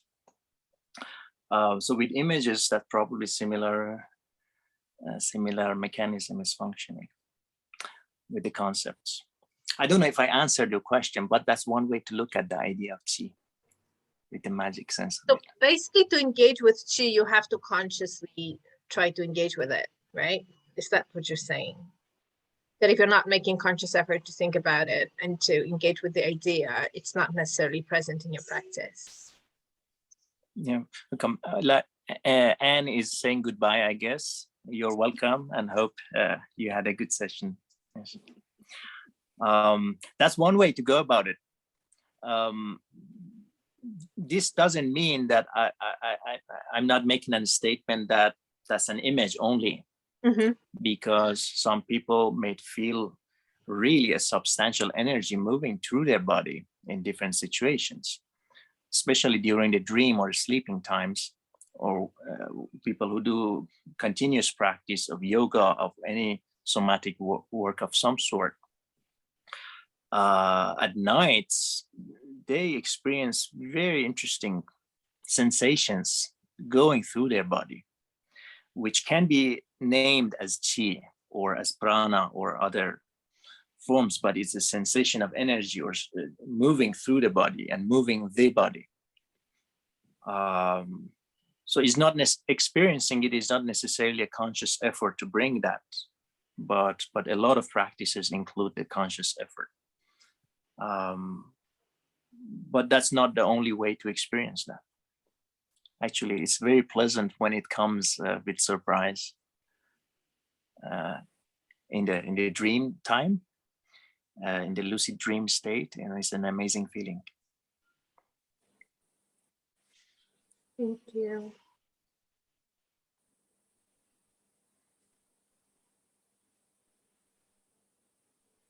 So how was the practice for you guys? I wonder. I think I was amazed what a huge difference this 5 first breaths made. How different the body felt on the floor after just 5 breaths. I thought that was amazing. In the beginning, yes. Yeah. And then the weight, the sensation of gravity, how that works with the gravity is amazing. That feeling grounded. Yeah. Also, the huge difference it made whether you were la-ing or ha-ha-haing was quite shocking. Yeah. It's how different was it for completely you? different sensation. I thought we were doing the la la thing last time as well. And I thought that made a big difference to how much I could exhale. But then when you added in the ha ha ha, it turned the exhaling experience into something quite different. It was no longer sort of just a flowing out. It just felt so much more dynamic and almost like you had more control over it, because how you hard affected how you felt the exhale in your body. So that was really enlightening, I think. Yes, because it's amazing. you could actually feel your diaphragm working differently just by that tiny difference. That was quite shocking. Yeah, it's amazing. And then there is this, some of the Taoist practices. This Lala and Haha is not Taoist. It's Lala I pick up from a guy named Carl Stout. He's an American respiratory scientist. He, in the beginning of the century, he wrote a book, if I remember the name, maybe Dr. Breath, something like that. But this man invented a very interesting model of working with breath with people who have respiratory problems and with athletes. It's called breathing coordination. It's a very interesting practice, very insightful. But one of the exercises Carl Stout developed includes this Lala on the laying down position, and so I give credit to him. What I really valuable technique. And then later I extended that idea with different sounds, because I noticed in the Hindu tradition, there are in the yoga tradition, there are also similar to Taoist tradition, sounding exercises with postures, with mantras like Om or Su or Hum. Is more humming soundings. But there's variations in the sounds and creates a different experience for the yogi. Then I started to extend the Lala of the Carl Stout to different sounds, including Haha. And you notice that's one magic difference to the experience. But there's more into it. If it is time, we can explore. Yeah, that was great. Yes. If you're also interested in the Taoist tradition, there are some Qigong practices with sounding. I guess if you just YouTube it, you will find the Taoist sound and breath practices. Very different from what we did, but along the same concept. Right. Yes.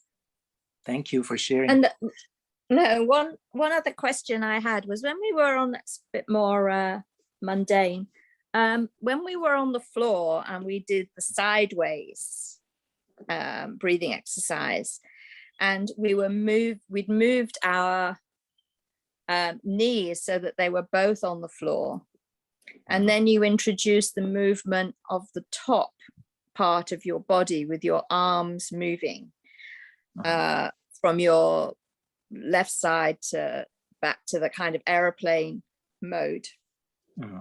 I'm sure my action there was completely wrong because I wasn't, or completely weird because I wasn't looking at the screen. I don't know if you were demonstrating, but I was just following your voice. Beautiful. And it ended up with me moving quite a lot the top part of my body during the breathing in and the breathing out. So the rhythm of it became much more in my body became much more about sort of not rotating, but moving on an axis, the top of my body. Nice. Now I don't know if that's what was intended. So I'm curious about if that's what you expected to happen. That's part of my question. One of the beautiful things that can happen. It doesn't mean that other people who didn't experience that they did it wrong or you did it right. It's like I would say what I'm trying to do is to put you in in an architecture, in a situation, and drop a number of possibilities first to let you try it and then let you relax about it. Maybe your brain, your system picks one of it. And then so each person's experience might go differently. You know, I say, oh, put your hand there. But if it's introduce a challenge, you can let that go. And then the other one. But more or less is similar to a posture that when we do side sleeping, close to that. But add some variations. What if the hands is there to push to the floor to create a distance? And what if the knee is on the floor in front of the other knee or not? Allows a variation to that side sleeping posture. So just introduce the situation and then allow a variety into it. But then amazingly, that's great because you didn't look, then you allow your system to adjust. And then that's great because I think in some part I mentioned your pelvis or your shoulder might start to do some reflexes, some responses. Yes. And then that's kind of, if it comes out of organically, it comes to become a dance and rotation. You know, you breathe and it starts to move and do its own thing. That's amazing. You know, it's like beautiful. Yes, that's can be part of the intention. Okay. So that was okay. That's but wonderful. How do you see that whole process of moving your legs into that position and then moving the top part of your body in that sort of almost counter position ultimately? How does that affect your lungs? Because I was just thinking about it because you said right at the beginning that we were playing around with like the segments in your lungs, the different lobes in your lungs and how you breathe. And after doing that exercise, I was thinking, after doing that movement, I was thinking, I have no idea where my breath was. You know, whether it was at the top or the bottom or in the middle, where it was, I had on my left or my right. And I wonder if you had some feeling about where your breath would be going during the process of doing those movements. Yes, it's partially is that I like a little bit I deviated from the idea that I wanted to start with the compartments of the lungs. Oh, okay. I didn't follow that line of inquiry in details, although the position could go with that inquiry. So I kind of prefer to go with the extension because I thought it would be more useful for the moment. Yes. But the part that we work with the shoulders, we're supposed to stimulate the upper part of the lungs to allow more space into that.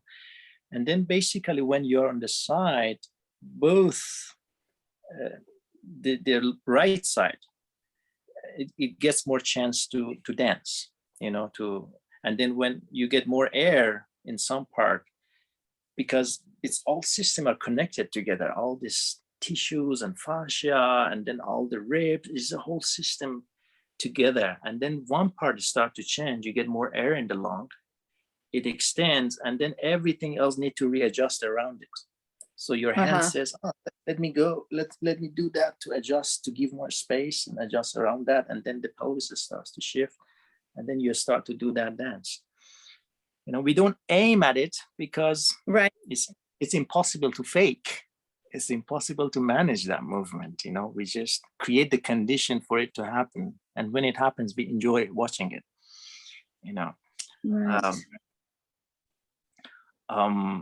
And then in different situations, the body may reflex and respond differently, because maybe at this moment for you, there was that extension was not there when it happened, the body start. But next time you do it, it's already extended, so you don't get such a strong reflex, but you get other systems that starts to adjust around it, you know.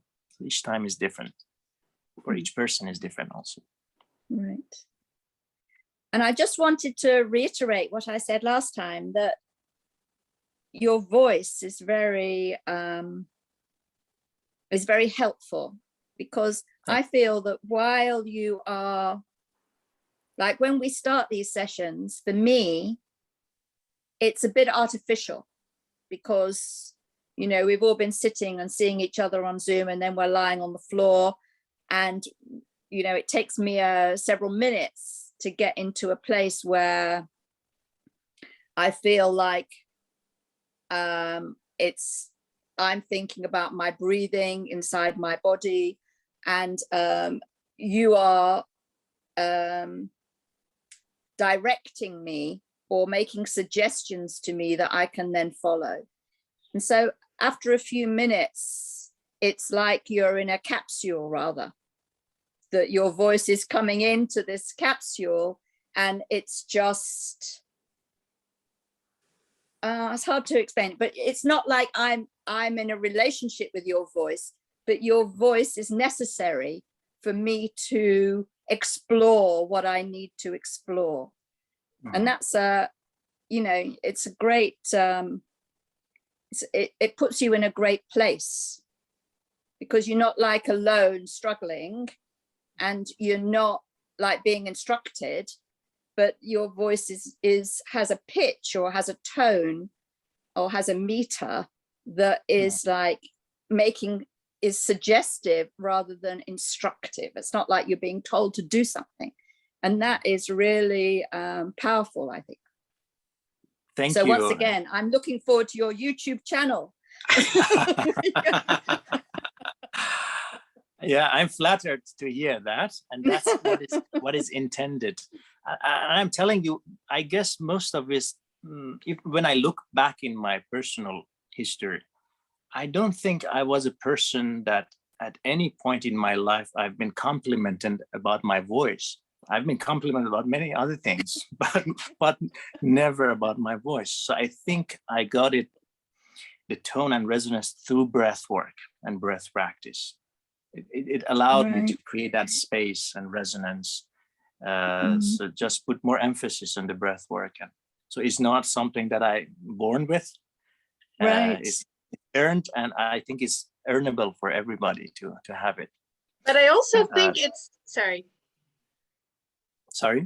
Yeah, because I wanted to add to what Linda said, and also partly disagree with what you just said, because I think it's not just about the quality of voice or like the way you use the voice, but I think it's also about the attitude, because with which you kind of begin to instruct. Because like I've been to the sessions that made me extremely uncomfortable, because I thought that the person who's guiding it actually somehow wants like to possess me, you know, like not possess like, you know, in a magical or ritual way, but that there's like no equal relationship in it, and that somehow like my autonomy and my integrity is threatened by the way that person interferes with my body and my breathing. And so that made me like really uncomfortable. And even though I knew that the exercises themselves were really helpful, and like I could feel in the end of the practice, I could feel that it helped like to my spine or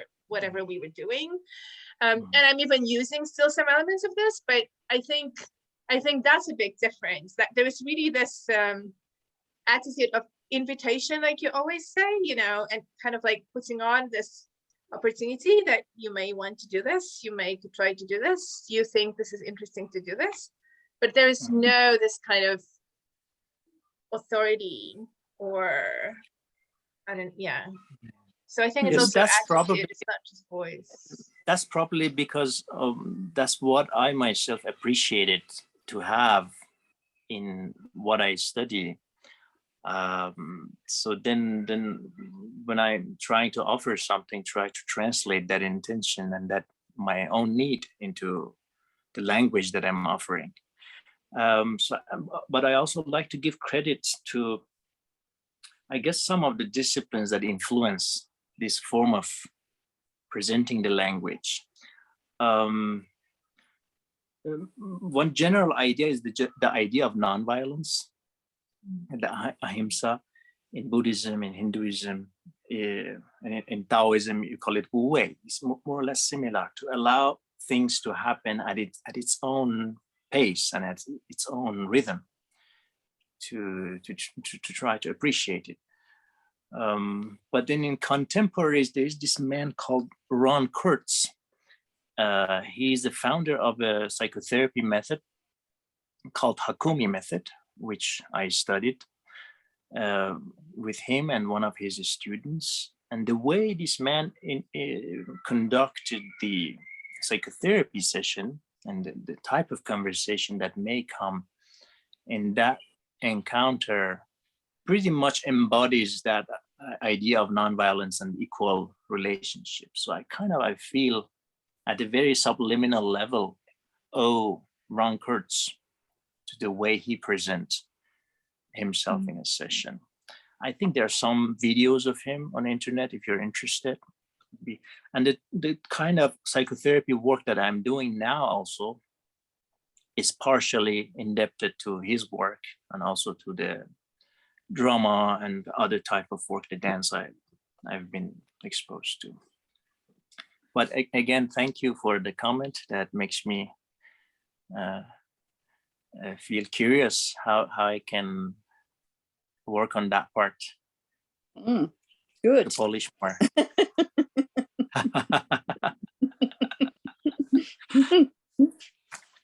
So I have one more very practical question. Oh, sorry, did you want to say something, Sam? No, Okay. go ahead. Why was it that swallowing saliva triggered whatever you call it in English? I forgot. Diaphragm. Well, it's all related. There's no why. How is it related? When you do it, you know. Actually, there is more into this. I was thinking to do it, but I was scared if the bodies are not warmed up, it might have some unintended outcomes. But not only the swallowing, but also the movement of the tongue in the mouth relates deeply with all these lines, all the fascia and the tendons go down to the diaphragm. All the body is basically related together. You don't have separate pieces. So basically, fundamentally, with one part of the body, you can shake the whole system. Even with the eye movement, you turn your eye left. Technically, your pelvis shifts, your breath shifts, your lung shifts, your weight on everything shifts. We can explore it if you're interested, But if you just stand vertically and turn your eyes any direction, right or left, if you're slow enough and quiet enough, you will notice how your weight shifts. And when your weight shifts on one side, your lungs start to adjust and your breath shifts. I mean, we already did last week. You press one foot and then you see how the breath shifts in one side, it extends on the other side. So eye movement would do the same thing. So all system is connected, together.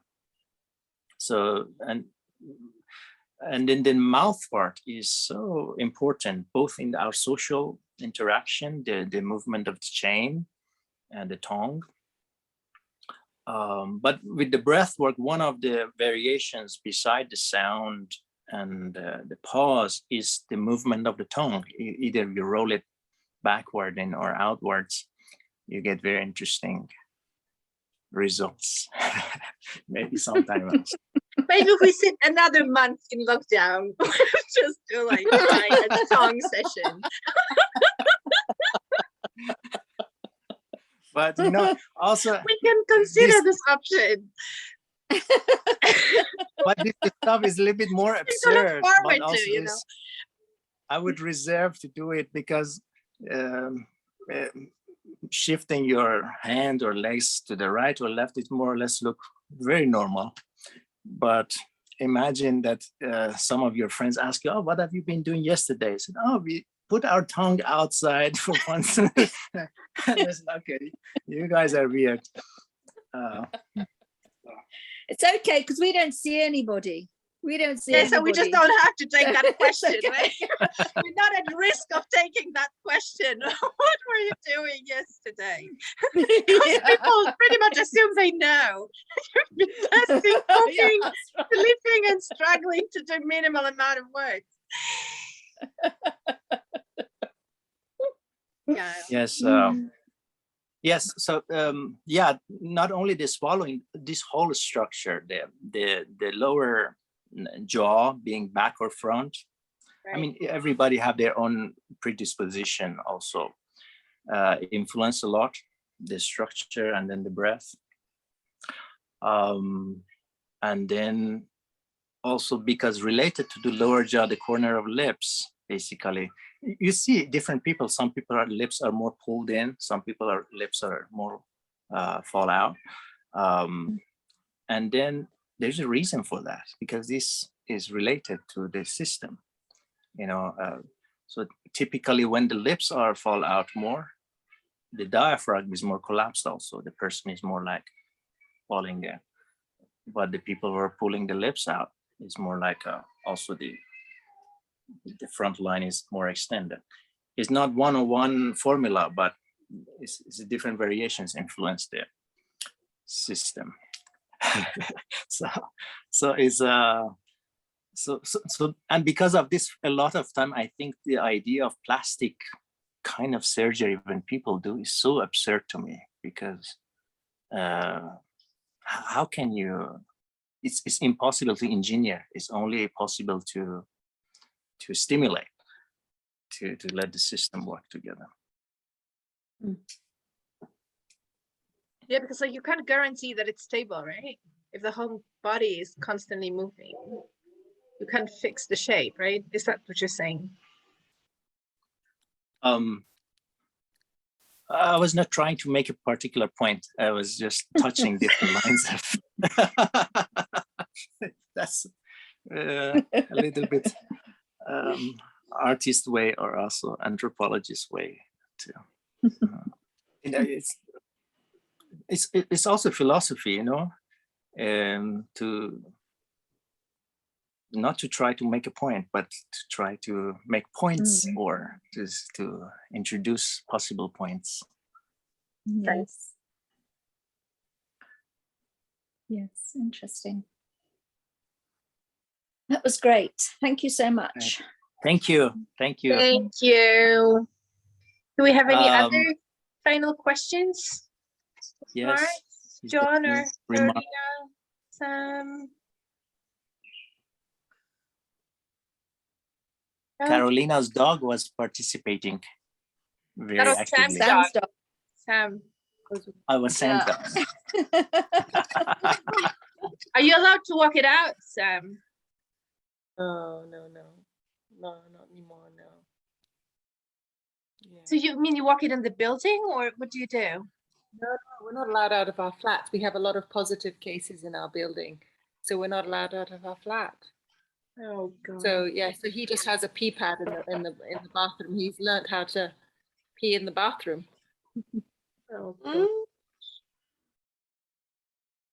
So I wanna, before we close off, I wanna leave you with an extension of the haha exercise, just for your entertainment. But also you can turn it to a funny singing exercise while sitting, because you're already warm up now. You can start with improvising with the sound of haha and turn it to a song, your song of choice or melody of that you can improvise. So starting with a hand on belly, and then check that out and ha ha ha ha ha ha ha ha ha ha ha, and then you extend that, explore that, see where does it go. So you allow your voice a little bit also while sitting and standing, and have fun with that. your solo singing. And also because now Lynn is gone, so I don't know whether you could share that video that you wanted to show in the beginning, or send us the link so that we can watch it later. The lungs. Oh, sure. I will send you the video. I don't know, can I send videos here, or I can send you on WeChat? It's a small file. Maybe Yeah. in WeChat. I Yeah, don't think think- you can send here a file. yeah, I think I'd have to share it on the screen here, or you can send to me by WeChat, and then I'll forward to people. Okay, it's a file. I'll send it to you. Okay, okay, okay. And if you can also send the name of the person that you said do the psychoanalysis therapy with the one who incorporate the ha exercise. It was different people. So the Sorry, therapist who is passed away is Ron Kurtz. I write his name here. All right. Ron Kurtz, Hakumi therapy. He passed away, but I think he contributed a lot in bringing mindfulness in psychotherapy. So some of the work I do indebted to him. Other person is Carl. This person is the beginning of century. Carl, if I know this right spelling, Stau, something like that. If I'm not wrong. Dr. Breath or breathing coordination.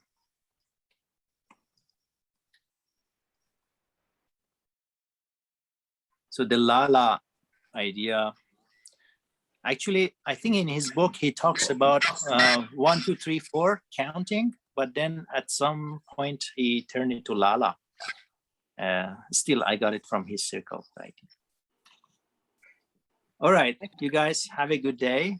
I wrote the names in the chat and then hope you have a good time with your singing time.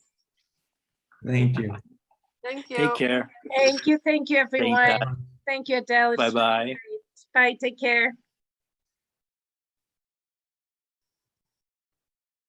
Bye-bye. Bye, see you. John, I'll Bye. send it, right? Because I guess Maxence will want to do this. Yes, Yeah, no yeah, problem. I'll send it after it converts on my computer. Thank you. Take care. Bye-bye. Bye.